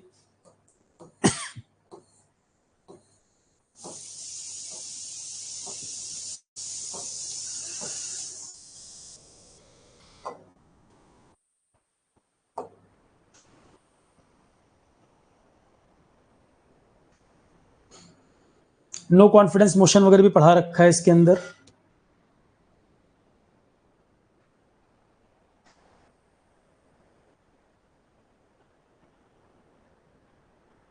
आरटीआई पे काफी क्वेश्चन है।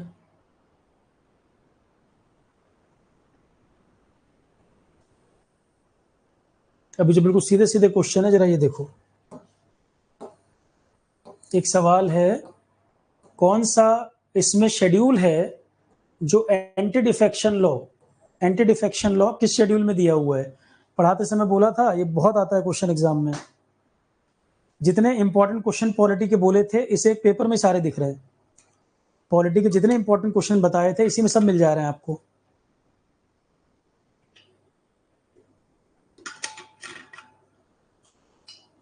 बोलो भाई। शेड्यूल नंबर 10, ये तो पैर से टिक करने वाला सवाल है, कुछ है ही नहीं, सिंपल पूछा है। राइट टू मूव फ्रीली, पूरे भारत में फ्रीली कहीं भी आ जा सकते हैं, ये वाला जो अधिकार है ये किस आर्टिकल में लिखा है? Right to move freely throughout the territory of India, freely पूरे भारत में कहीं भी आ जा सकते हैं, ये फ्रीडम आपको किस आर्टिकल में मिल रही है?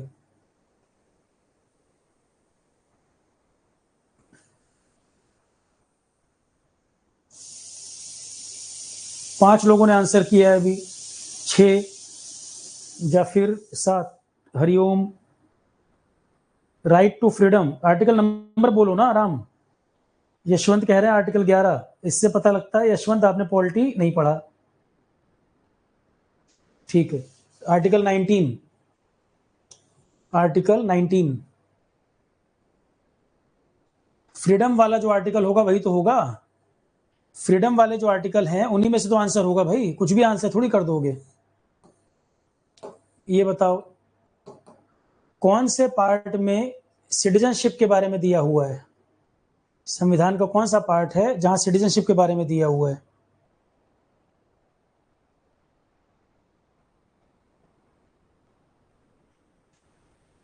सिटीजनशिप किसमें दिया है बोलो? अभी तो पढ़ाया थोड़ी देर पहले, आर्टिकल 5 से 11 पार्ट 2 में, 5 से 11 नंबर आर्टिकल पार्ट 2। ये बता दो जरा, अभी 10वां शेड्यूल ऊपर लिखा है, फिर 10th शेड्यूल यहां पूछ लिया। अभी 10th शेड्यूल ऊपर लिखा था और फिर यहां 10th शेड्यूल पूछ ले रहा है। 10th शेड्यूल किसके बारे में है?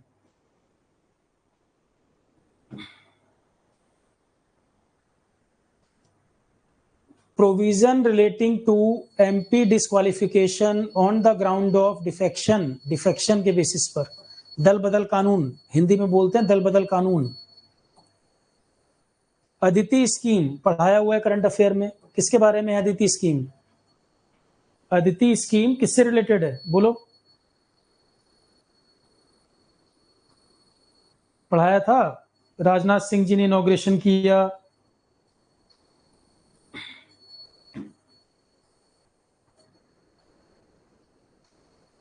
राजनाथ सिंह जी ने इनॉग्रेशन किया तो किसके बारे में होगा यार, बोलो आंसर।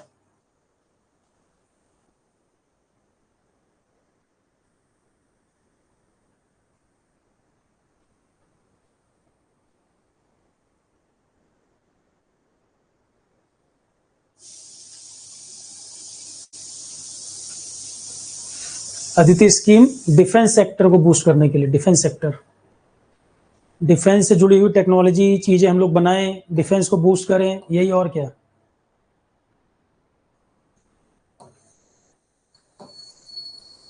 एक क्वेश्चन इसमें,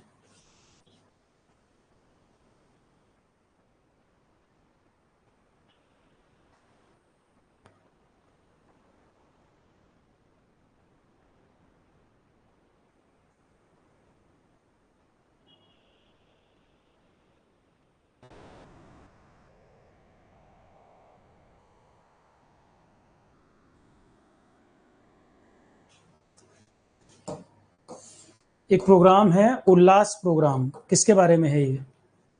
उल्लास पढ़ाया हुआ क्वेश्चन है ये, पहले जब क्वेश्चंस कराए थे तब भी कराया था, पहले जब क्वेश्चन कराए हैं तब भी कराया है, पढ़ाया हुआ क्वेश्चन है।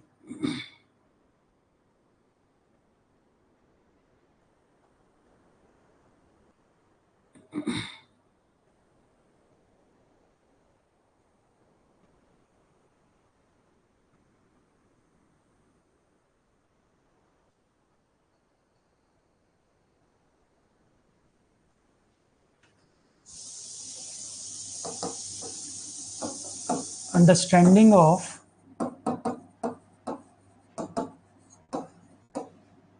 Life long learning for all in the society, ये इसका फुल फॉर्म है। इसका पर्पस बेसिकली ये था 15 ईयर और उससे ऊपर के जो लोग हैं जिनको फॉर्मल एजुकेशन नहीं मिल पाया, उनको फॉर्मल एजुकेशन मिले जिससे वो भी समाज में योगदान कर पाए सोसाइटी के ग्रोथ में। तो 15 ईयर या उससे ऊपर के जो लोग हैं जिनको फॉर्मल एजुकेशन नहीं मिल पाया, तो उनकी भी लाइफ अफेक्ट हो रही है और सोसाइटी में भी कंट्रीब्यूट नहीं कर पा रहे, तो उनको फॉर्मल एजुकेशन दी जाए जिससे वो सोसाइटी में एड ऑन कर सके, कंट्रीब्यूट कर सके। तो understanding of life long learning for all in the society मतलब एजुकेशन का प्रोग्राम है, एजुकेशन को डेडिकेटेड प्रोग्राम है। देख लो, समझ आ गया? पहले पढ़ाया भी था, क्वेश्चन भी दिया था इस पे और कराया भी था। Understanding of life long learning for all in the society.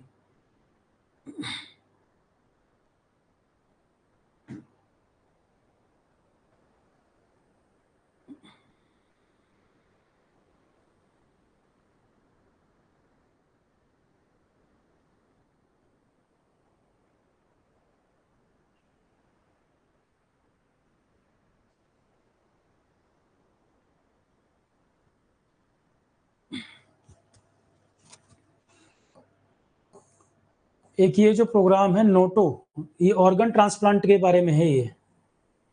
ये जो प्रोग्राम है ये ऑर्गन ट्रांसप्लांटेशन रिलेटेड है। ये नोटो जो लिखा है ये किस मंत्रालय के अंतर्गत आता है, इसका फुल फॉर्म भी बता देता हूं मैं। मंत्रालय तो ये हेल्थ एंड फैमिली वेलफेयर का है, ऑर्गन ट्रांसप्लांटेशन के लिए है ये।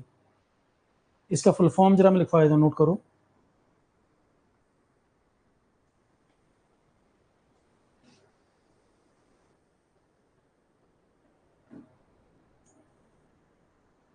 ओटी जो वर्ड है ऑर्गन ट्रांसप्लांटेशन,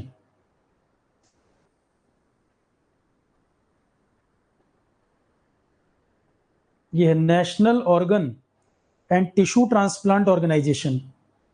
नेशनल ऑर्गन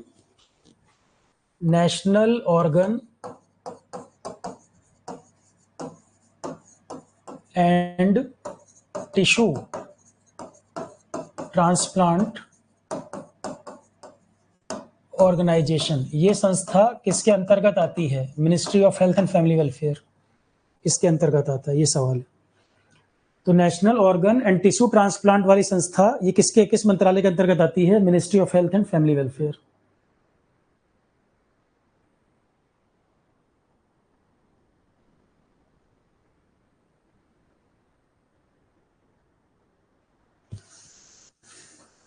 चलो, इसके कुछ और क्वेश्चन है, कुछ और क्वेश्चन रह रहे हैं, कल बताऊंगा मैं। इसमें कुछ करंट के क्वेश्चन देखते हैं, जरा कुछ नए करंट के क्वेश्चन देखते हैं अभी।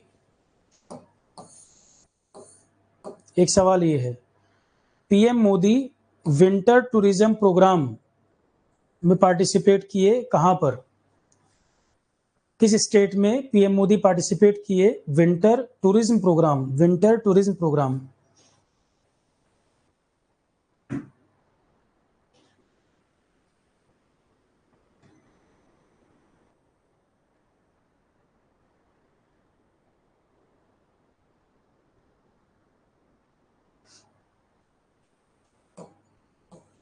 Harsil Uttarakhand.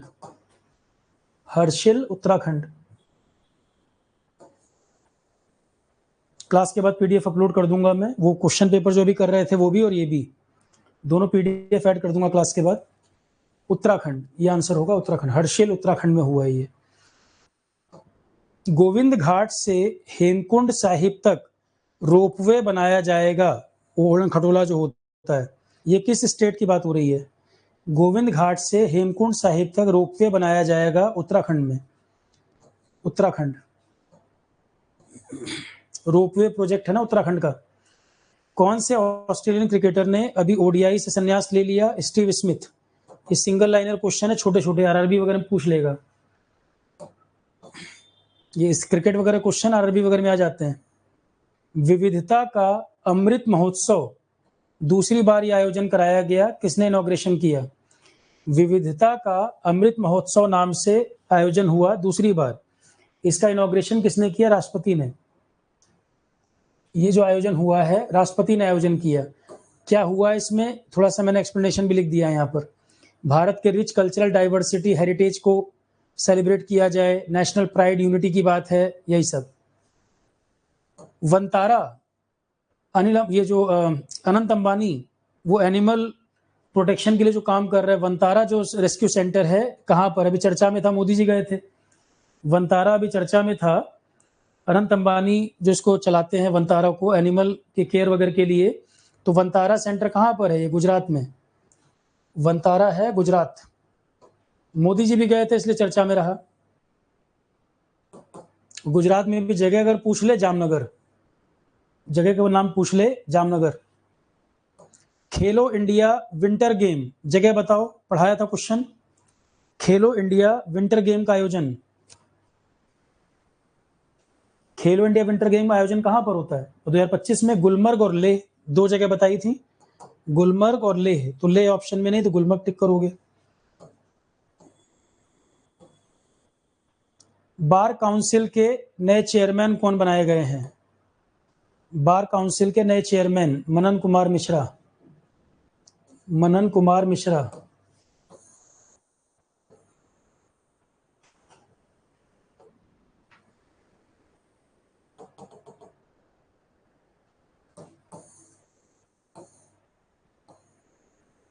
Women indoor shot put में नेशनल रिकॉर्ड किसने बना दिया है? कृष्णा जयशंकर, कृष्णा जयशंकर, वुमेन प्लेयर चर्चा में रही है अभी, Krishna Jayshankar. New national record women's indoor game में कृष्णा जयशंकर। नवरत्ना कंपनी, अभी इसमें से कौन नवरत्ना कंपनी बनी है? आईआरसीटीसी के साथ, आईआरसीटीसी के साथ, और किस कंपनी को नवरत्ना स्टेटस दिया गया है? आईआरसीटीसी के साथ किस कंपनी को और नवरत्ना स्टेटस दिया गया है? आईआरएफसी। महारत्ना वगैरह तो बता रखी हैं, अभी नवरत्ना बनी है आईआरएफसी। महारत्ना जो टॉप पीएसयूज हैं, टॉप पीएसयूज है महारत्ना। 97 अकेडमी अवार्ड में बेस्ट पिक्चर का अवार्ड किसको मिला? 97 अकेडमी अवार्ड में बेस्ट पिक्चर का अवार्ड, अकेडमी अवार्ड का मतलब है ऑस्कर, अकेडमी अवार्ड का मतलब ऑस्कर पूछ रहा है ये। अनुरा मूवी का नाम है, अनुरा। ऑस्कर इसको दिया गया है लेटेस्ट, अनुरा मूवी 2025 में।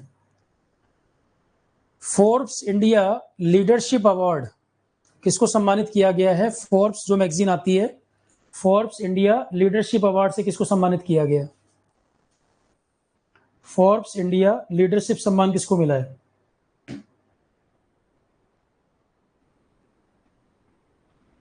बोलो भाई। जय शाह को, जय शाह करेक्ट है, जय शाह।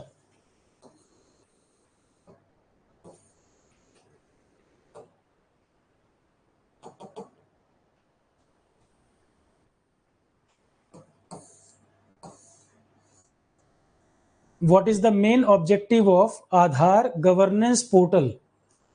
अभी एक पोर्टल शुरू किया सरकार ने, आधार गवर्नेंस पोर्टल, उसका पर्पस क्या है? आधार गवर्नेंस पोर्टल की शुरुआत की गई है केंद्र सरकार के द्वारा, उसका पर्पस क्या?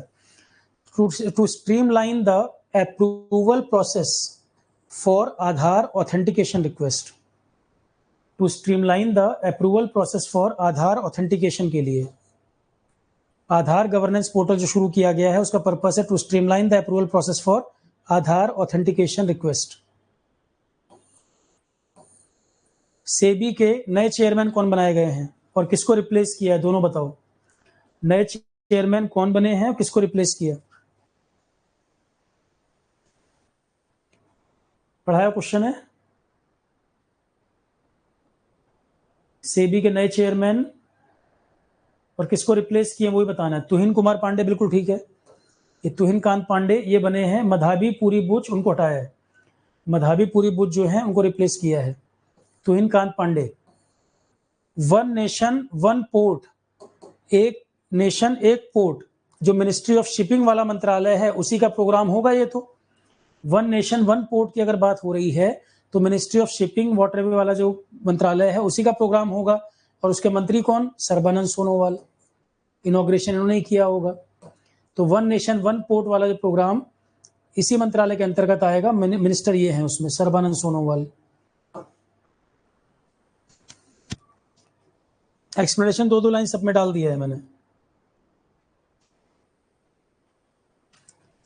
वंतारा में जो एनिमल प्रोटेक्शन वाला जो काम हो रहा है एनिमल वेलफेयर वाला, उसके लिए ये अवार्ड भी मिला अनंत अंबानी को।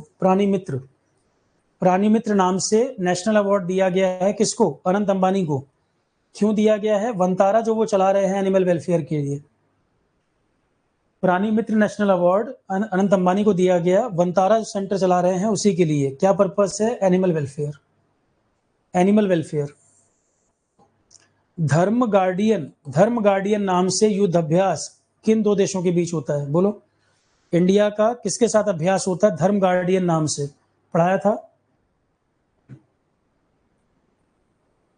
धर्म गार्डियन इंडिया और किस देश के बीच में अभ्यास होता है जिसका नाम धर्म गार्डियन? इंडिया और जापान के बीच। इंडिया और जापान।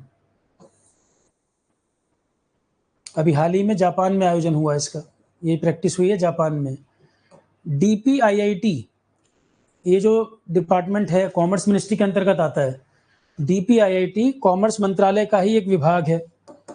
कॉमर्स मंत्रालय जो है उसका ही एक विभाग DPIIT। इन्होंने किसके साथ एग्रीमेंट साइन किया है स्टार्टअप को प्रमोट करने के लिए? स्टार्टअप इकोसिस्टम को बूस्ट करने के लिए किसके साथ टाई अप किया है DPIIT ने? पेटीएम के साथ।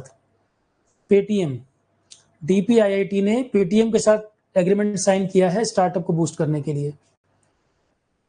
और DPIIT का फुल फॉर्म क्या है? Department for promotion of industry and internal trade. Department for promotion of industry and internal trade. IPR वगैरह में इसके बारे में हम डिटेल में पढ़ाया भी था। IPR जो पढ़े होंगे, पेटेंट, कॉपीराइट, ये सब वहां पे डिटेल में बताया भी इसके बारे में। DRDO और नेवी ने मिलकर हाल ही में सफल परीक्षण किया कौन सी मिसाइल का?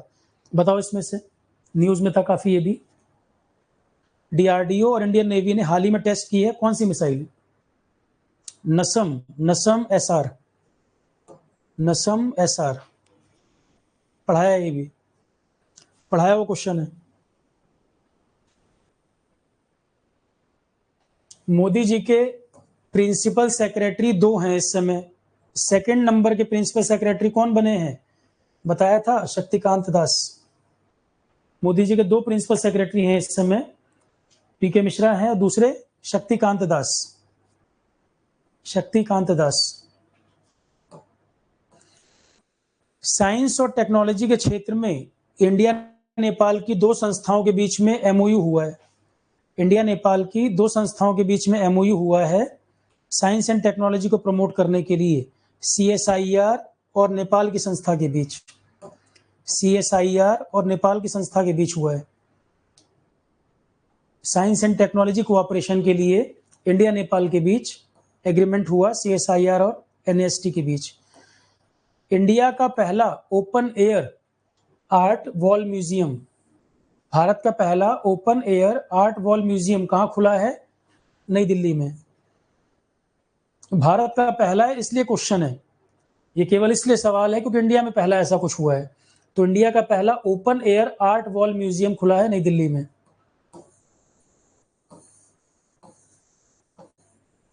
सागर कवच नाम से एक्सरसाइज ये कहां पर हुई?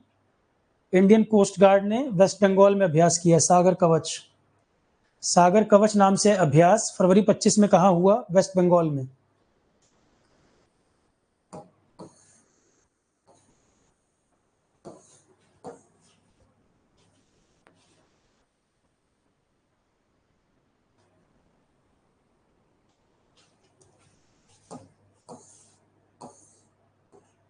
भारत के 26वें चीफ इलेक्शन कमिश्नर कौन है? बोलो भाई, क्या आंसर होगा? भारत के 26वें चीफ इलेक्शन कमिश्नर कौन बने हैं?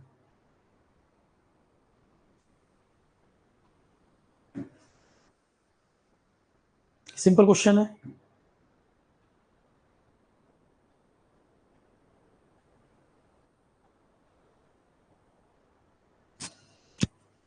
भारत के 26वें चीफ इलेक्शन कमिश्नर। अच्छा, एक सवाल और बता दो, जीके में क्वेश्चन आ जाएगा। पहले चीफ इलेक्शन कमिश्नर कौन थे? 26वें तो ये बने हैं ज्ञानेश कुमार, पहले कौन थे? ये जीके क्वेश्चन हो गया। सबसे पहले थे, उनका नाम था Sukumar Sen.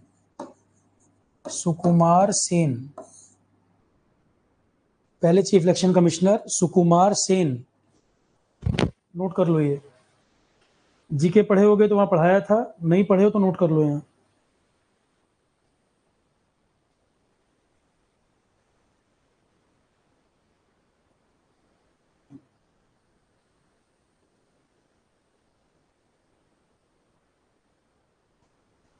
First chief election commissioner Sukumar Sen, 26वें हैं ज्ञानेश कुमार।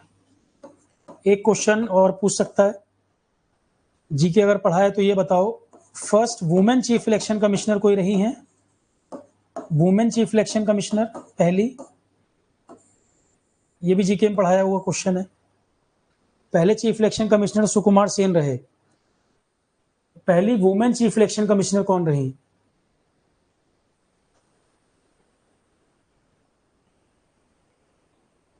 पढ़ाया हुआ है भाई, याद है किसी को? Sucheta Kripalani chief election commissioner रही, क्या बोल रहे हो? पहली women chief election commissioner VS Rama देवी,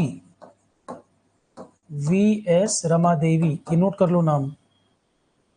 दोनों तरह से क्वेश्चन पूछ सकता है, पहले कौन रहे और पहली वुमेन कौन रही। तो पहले तो सुकुमार सेन रहे और महिला chief election commissioner VS Rama Devi रही। संत तिरुवल्लुवर का स्टैचू कन्याकुमारी में तो पहले से है, इनका स्टैचू हाल ही में और भी किसी कंट्री में बना, इनॉग्रेशन हुआ। संत तिरुवल्लुवर, इनका स्टैचू जहां पे ग्लास ब्रिज बनाया भी है, विवेकानंद मेमोरियल और संत तिरुवल्लुवर का स्टैचू जो है उसके बीच में ग्लास ब्रिज बना भी है तमिलनाडु में, अभी कुछ टाइम पहले इनॉग्रेशन हुआ। पर संत तिरुवल्लुवर का स्टैचू और भी कहीं पर इनॉग्रेशन हुआ है बाहर, फिलीपींस में। संत तिरुवल्लुवर का स्टैचू इंडिया में तो है, इसके अलावा फिलीपींस में भी इनॉग्रेशन हुआ है, फिलीपींस में बना। कोई किताब बताई थी मैंने इनकी लिखी, संत तिरुवल्लुवर की लिखी कोई इंपॉर्टेंट किताब बताई थी? तिरुक्कुरल, इनके द्वारा लिखी गई तिरुक्कुरल। किस भाषा में लिखी है? तमिल में। तिरुक्कुरल, तिरुक्कुरल तमिल भाषा में लिखी है इन्हीं के द्वारा, संत तिरुवल्लुवर। इंडिया में स्टैचू कहाँ है इनका? तमिलनाडु, कन्याकुमारी। और इनके स्टैचू से विवेकानंद रॉक मेमोरियल जाना हो, उसके बीच में ग्लास ब्रिज बनाया है, वहां बनाया ग्लास ब्रिज। कोमोडो नाम का अभ्यास नेवी के बीच इंडोनेशिया में हुआ है। कोमोडो नाम पढ़ाया हुआ है, करंट अफेयर में पढ़ाया हुआ क्वेश्चन है। कोमोडो नाम का अभ्यास, ये 5वां अभ्यास कहां पर हुआ है? इंडोनेशिया में हुआ है। इंडिया का आईएनएस शार्दुल, ये शिप है, ये शिप भी गए थे, यहाँ पर आयोजन हुआ बाली, इंडोनेशिया में। कोमोडो नाम का अभ्यास नेवी का, इंडिया भी पार्टिसिपेट करता है और इंडोनेशिया में हुआ आयोजन इस बार बाली में। नाइटहुड नाम से किसको अभी यूके ने सम्मानित किया है, नाइटहुड का टाइटल दिया है? यूके में किसको नाइटहुड का टाइटल दिया है अभी? एन चंद्रशेखरन को, टाटा के जो एन चंद्रशेखरन हैं उनको दिया गया है। यूके ने अभी और भी लोगों को सम्मानित किया था, जैसे सुनील भारती मित्तल को भी सम्मान दिया है। सुनील भारती मित्तल जो है एयरटेल के, उनको भी सम्मानित किया गया है, एन चंद्रशेखरन को भी। तो टाटा सन्स में जो एन चंद्रशेखरन, उनको सम्मानित किया है यूके ने, नाइटहुड का टाइटल दिया है इनको। काफी जॉब भी क्रिएट की टाटा ने यूरोप के अंदर। और दूसरा पॉइंट भी लिख दिया है मैंने, सुनील भारती मित्तल, उनको भी सम्मानित किया गया है। तो एक्सप्लेनेशन में दोनों नाम लिख दिए हैं मैंने, सुनील भारती मित्तल को भी वहां पर एक सम्मान दिया गया है, वो है night commander of the most excellent order नाम से, night commander of the most excellent order के नाम से। तो एन चंद्रशेखरन और सुनील भारती मित्तल दोनों को यूके ने सम्मान दिया है, उनको नाइटहुड दिया है, इनको नाइट कमांडर के नाम से सम्मानित किया है। आदि महोत्सव करके एक आयोजन हुआ नई दिल्ली में, आदि महोत्सव, इनॉग्रेशन किसने किया था आदि महोत्सव का? आदि महोत्सव राष्ट्रपति द्रौपदी मुर्मू। सागर परिक्रमा, नाविका सागर परिक्रमा बताया था मैंने नेवी में। नेवी में वुमेन पर्सनल हैं, नेवी में वुमेन हैं जो यात्रा पे निकली हैं दुनिया की। नाविका सागर परिक्रमा मिशन है इंडिया का, और जो शिप लेके वो गए हैं उसका नाम है INS तारिणी। ये पढ़ाया हुआ है करंट अफेयर में, पहले भी करंट अफेयर के शुरू के लेक्चर्स में पढ़ाया हुआ है, जो आपका कोर्स है उसमें पढ़ा हुआ है ये। तो INS तारिणी को लेकर परिक्रमा पे गए हैं ये लोग। इसमें लेडीज हैं जो विमेन नेवी में जो है वो पायलट वो हैं, जो शिप जो नेवी की जो टीम इसमें गई है उसमें महिलाएं हैं 2 मेन, ये निकली हैं परिक्रमा पे। तो INS तारिणी लेकर गए हैं ये। तो नाविका सागर परिक्रमा ये चल रही है, इसमें ये INS तारिणी शिप जो है उसको लेकर गए हैं। इसरो के किस सैटेलाइट ने अर्थक्वेक के बाद की इमेजेस वगैरह कैप्चर करके भेजी हैं, जो म्यांमार और थाईलैंड में आया?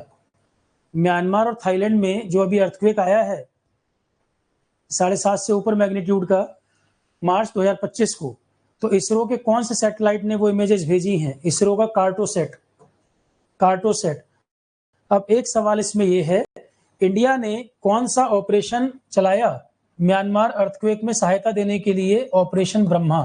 अब ये क्वेश्चन किसी एग्जाम में आएगा, अप्रैल के पेपर में आएगा, उसमें तो डाउट है क्योंकि अभी जल्दी की घटना है, पेपर बन चुका होगा। मान लो पेपर अगर 20-22 तारीख को ही होने हैं UPPSC RRB, तो ये पेपर तैयार हो गए होंगे। ऑपरेशन ब्रह्मा भी जल्दी का ही है, तो 1 आध महीने बाद जो पेपर होंगे वहां पे आने के चांस हैं। पर पढ़ लो, ऑनलाइन पेपर में क्या पता डाल दे क्वेश्चन, ये आएगा जरूर किसी एग्जाम में, 1-2 महीने में किसी एग्जाम के अंदर क्वेश्चन आएगा जरूर ये। तो ऑपरेशन ब्रह्मा, म्यांमार में जो अर्थक्वेक आया, भारत ने जो सहायता दी है, बचाव अभियान वगैरह चलाए हैं, ऑपरेशन ब्रह्मा। ऑपरेशन दोस्त तो तुर्की के समय का है, तुर्की में अर्थक्वेक जब आया था। अभी लेटेस्ट है ऑपरेशन ब्रह्मा, ये कहाँ? म्यांमार में जो अर्थक्वेक आया, रेस्क्यू अभियान भारत का। एशिया कप हॉकी 2025 आयोजन कहाँ होने जा रहा है? बिहार आयोजन करेगा इसका। एशिया कप हॉकी 2025 का आयोजन करेगा Bihar. Asia cup hockey Rajgir, Bihar में। टाइगर ट्रम्प नाम से अभ्यास इंडिया अमेरिका के बीच होता है। टाइगर ट्रम्प नाम से युद्ध अभ्यास करते हैं इंडिया अमेरिका। तो इंडिया अमेरिका ने 4थी बार युद्ध अभ्यास टाइगर ट्रियम्फ के नाम से किया 1 अप्रैल 2025। टाइगर ट्रियम्फ अभ्यास इंडिया और अमेरिका के बीच। ये कहां पे चल रहा है, इसका लोकेशन भी नोट कर लो, इसका लोकेशन पे भी क्वेश्चन आता है। डिजास्टर रिलीफ के लिए है। डिजास्टर वगैरह की स्थिति में तैयारी कैसी हो? ईस्टर्न नेवल कमांड में चल रहा है, विशाखापट्टनम में। इस जगह का नाम भी नोट कर लो, कहां पर चल रहा है ये? विशाखापट्टनम।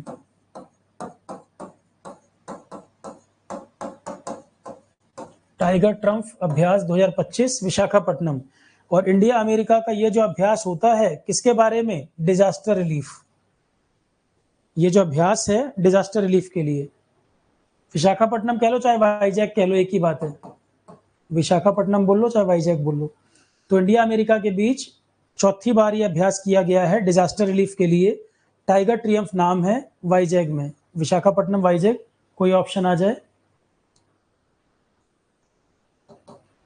कौन से जापानी मैथमेटिशियन हैं जिनको 2025 का एबेल प्राइज दे दिया गया?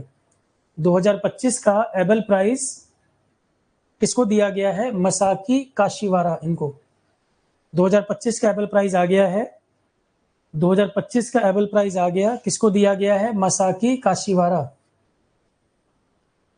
चंद्र प्रकाश, जरा ये बताना कि जितने भी क्वेश्चन वगैरह पहले कराए हैं, कोई PDF तुमको नहीं दिया है क्या? मैंने जो भी मैंने पढ़ाए हैं पहले भी क्वेश्चन PDF तुमको नहीं मिले हैं क्या? बार बार एक ही चीज लिखे जा रहे हो, PDF दे दीजिए। अरे क्लास के बाद PDF क्वेश्चन की अपलोड करूंगा कि पहले ही आंसर देख के बैठे रहोगे? पहले आंसर रहेंगे तो पूछेंगे आपसे क्या? क्वेश्चन की क्लास के बाद क्वेश्चन की PDF अपलोड होगी। थ्योरी वाली में पहले कर देता था। अरे इतने दिन से पढ़ रहे हो, ये तो कॉमन सेंस की बात है यार। कोई PDF अपलोड नहीं हुई है क्या? इतने दिन से पढ़ रहे हो। यूपी लोकल GS कल जो कंप्लीट हुआ था वो भी कंबाइन करके PDF दे दिया है फोल्डर में। अननेसेसरी डिस्टर्ब कर रहे हो। Winter tourism programme already repeat question हो गया, ये बताया था मैंने। Winter tourism programme Harsil Uttarakhand. Winter tourism programme Modi ji participate किए हर्षिल उत्तराखंड में। ठीक है, चलिए कंप्लीट हो गया। अब इसके आगे कहानी कल। तो मैंने बताया जीएस क्वेश्चन प्रैक्टिस दो तरह से करेंगे, एक में जो ये सारा जीएस मिक्स आपका ये वाला पार्ट, और दूसरा जो एप्टीट्यूड के टॉपिक है आपके, जो एप्टीट्यूड के टॉपिक के क्वेश्चन प्रैक्टिस है वो अलग से पूरा एक बना के करेंगे उसको मिक्स, क्योंकि उसमें अपने आप में 22 टॉपिक हैं। ठीक है, चलो यहीं तक रखते हैं class. Thank you. Question practice चलेगा अभी आपका। बाकी वाटर रिसोर्सेज में लेक्चर 2 ऐड हो गया है, यूपीपीएससी वालों का वाटर रिसोर्सेज की डिमांड कर रहे थे, वो भी स्टार्ट हो गया है। नए तरीके से करवाया जा रहा है उसको, कि कम टाइम में पढ़ना हो और क्वेश्चन बन जाए। 35-39 लेक्चर नहीं कर पाते, इसलिए पहले वाला हटाकर नए सिरे से 7-8 लेक्चर में खत्म कराएंगे उसको। ठीक है, चलो class. Thank you all of you. Good night. Engineering वाले सारे टॉपिक जो मेरे एरिया है चंद्रप्रकाश, थर्मो मैं नहीं करा पाऊंगा, इंस्ट्रूमेंटेशन मैं नहीं करा पाऊंगा, पर जो मेरे टॉपिक है वो मैं कराऊंगा। बाकी जो थर्मो मेजरमेंट, उनमें जिस टीचर ने पढ़ाया है उनके क्वेश्चन साथ साथ उन्होंने कराए हैं। मेरे अलावा जो भी टीचर ने क्लासेस कराई थी उसमें कई सारे क्वेश्चन साथ साथ ही उन्होंने कराए थे। मैंने उनको बोला भी था, क्योंकि मैं तो क्वेश्चन लास्ट में बहुत सारे कराऊंगा, मैंने कहा था। वो सारे क्वेश्चन उन लोगों ने अपने कराए हुए हैं। मैं क्वेश्चन अब ज्यादा से ज्यादा कराऊंगा आपको। रितेश जायसवाल, यार रितेश, खुराफात की तुम्हारी आदत पड़ गई है। 22 में से 21.5 टॉपिक हो जा रहे हैं, दिक्कत है अभी सिलेबस में। और एआई तुम्हारा आईसीटी में करंट में कुछ कुछ चीजें बताई हुई हैं। 22 में से 21.5 टॉपिक इंजीनियरिंग एप्टीट्यूड में हो जा रहे हैं, तो भी दिक्कत है। रितेश जायसवाल से पूछ रहा हूं मैं, 100% करके जाओगे क्या? उसके अलावा जो तुम्हारा जीएस का टॉपिक है, हिस्ट्री पॉलिटी ज्योग्राफी, वो अलग है, हिंदी अलग है। अरे इतना पढ़ा दिया तुम, उतना 70% सिलेबस भी कर लो भाई, उतना भी नहीं कर पाओगे। ठीक है, चलो class. Thank you all of you. Good night. अब तुम बताओ, आरोहण में अब क्वेश्चन भी स्टार्ट हो गए। क्वेश्चन भी कम से कम 10 तारीख तक अच्छे खासे क्वेश्चन कवर हो जाएंगे। एक क्लास में 100 क्वेश्चन भी करेंगे तो भी कम से कम 700-800 क्वेश्चन, 1000 क्वेश्चन तक करा देंगे। तो मुझे तो नहीं लग रहा कि यूपी स्टेट जीएस भी कोई पढ़ा रहा होगा, फिर 1000 क्वेश्चन भी लगवाए। उससे पहले ईएस के भी पेपर सब सॉल्व करवा दिए, एक आध टॉपिक छोटा मोटा वो भी कवर हो जा रहा है। तो मुझे तो नहीं लग रहा इससे ज्यादा भी कोई करा रहा होगा यूपीपीएससी के लिए। ठीक है class. Thank you. Good night.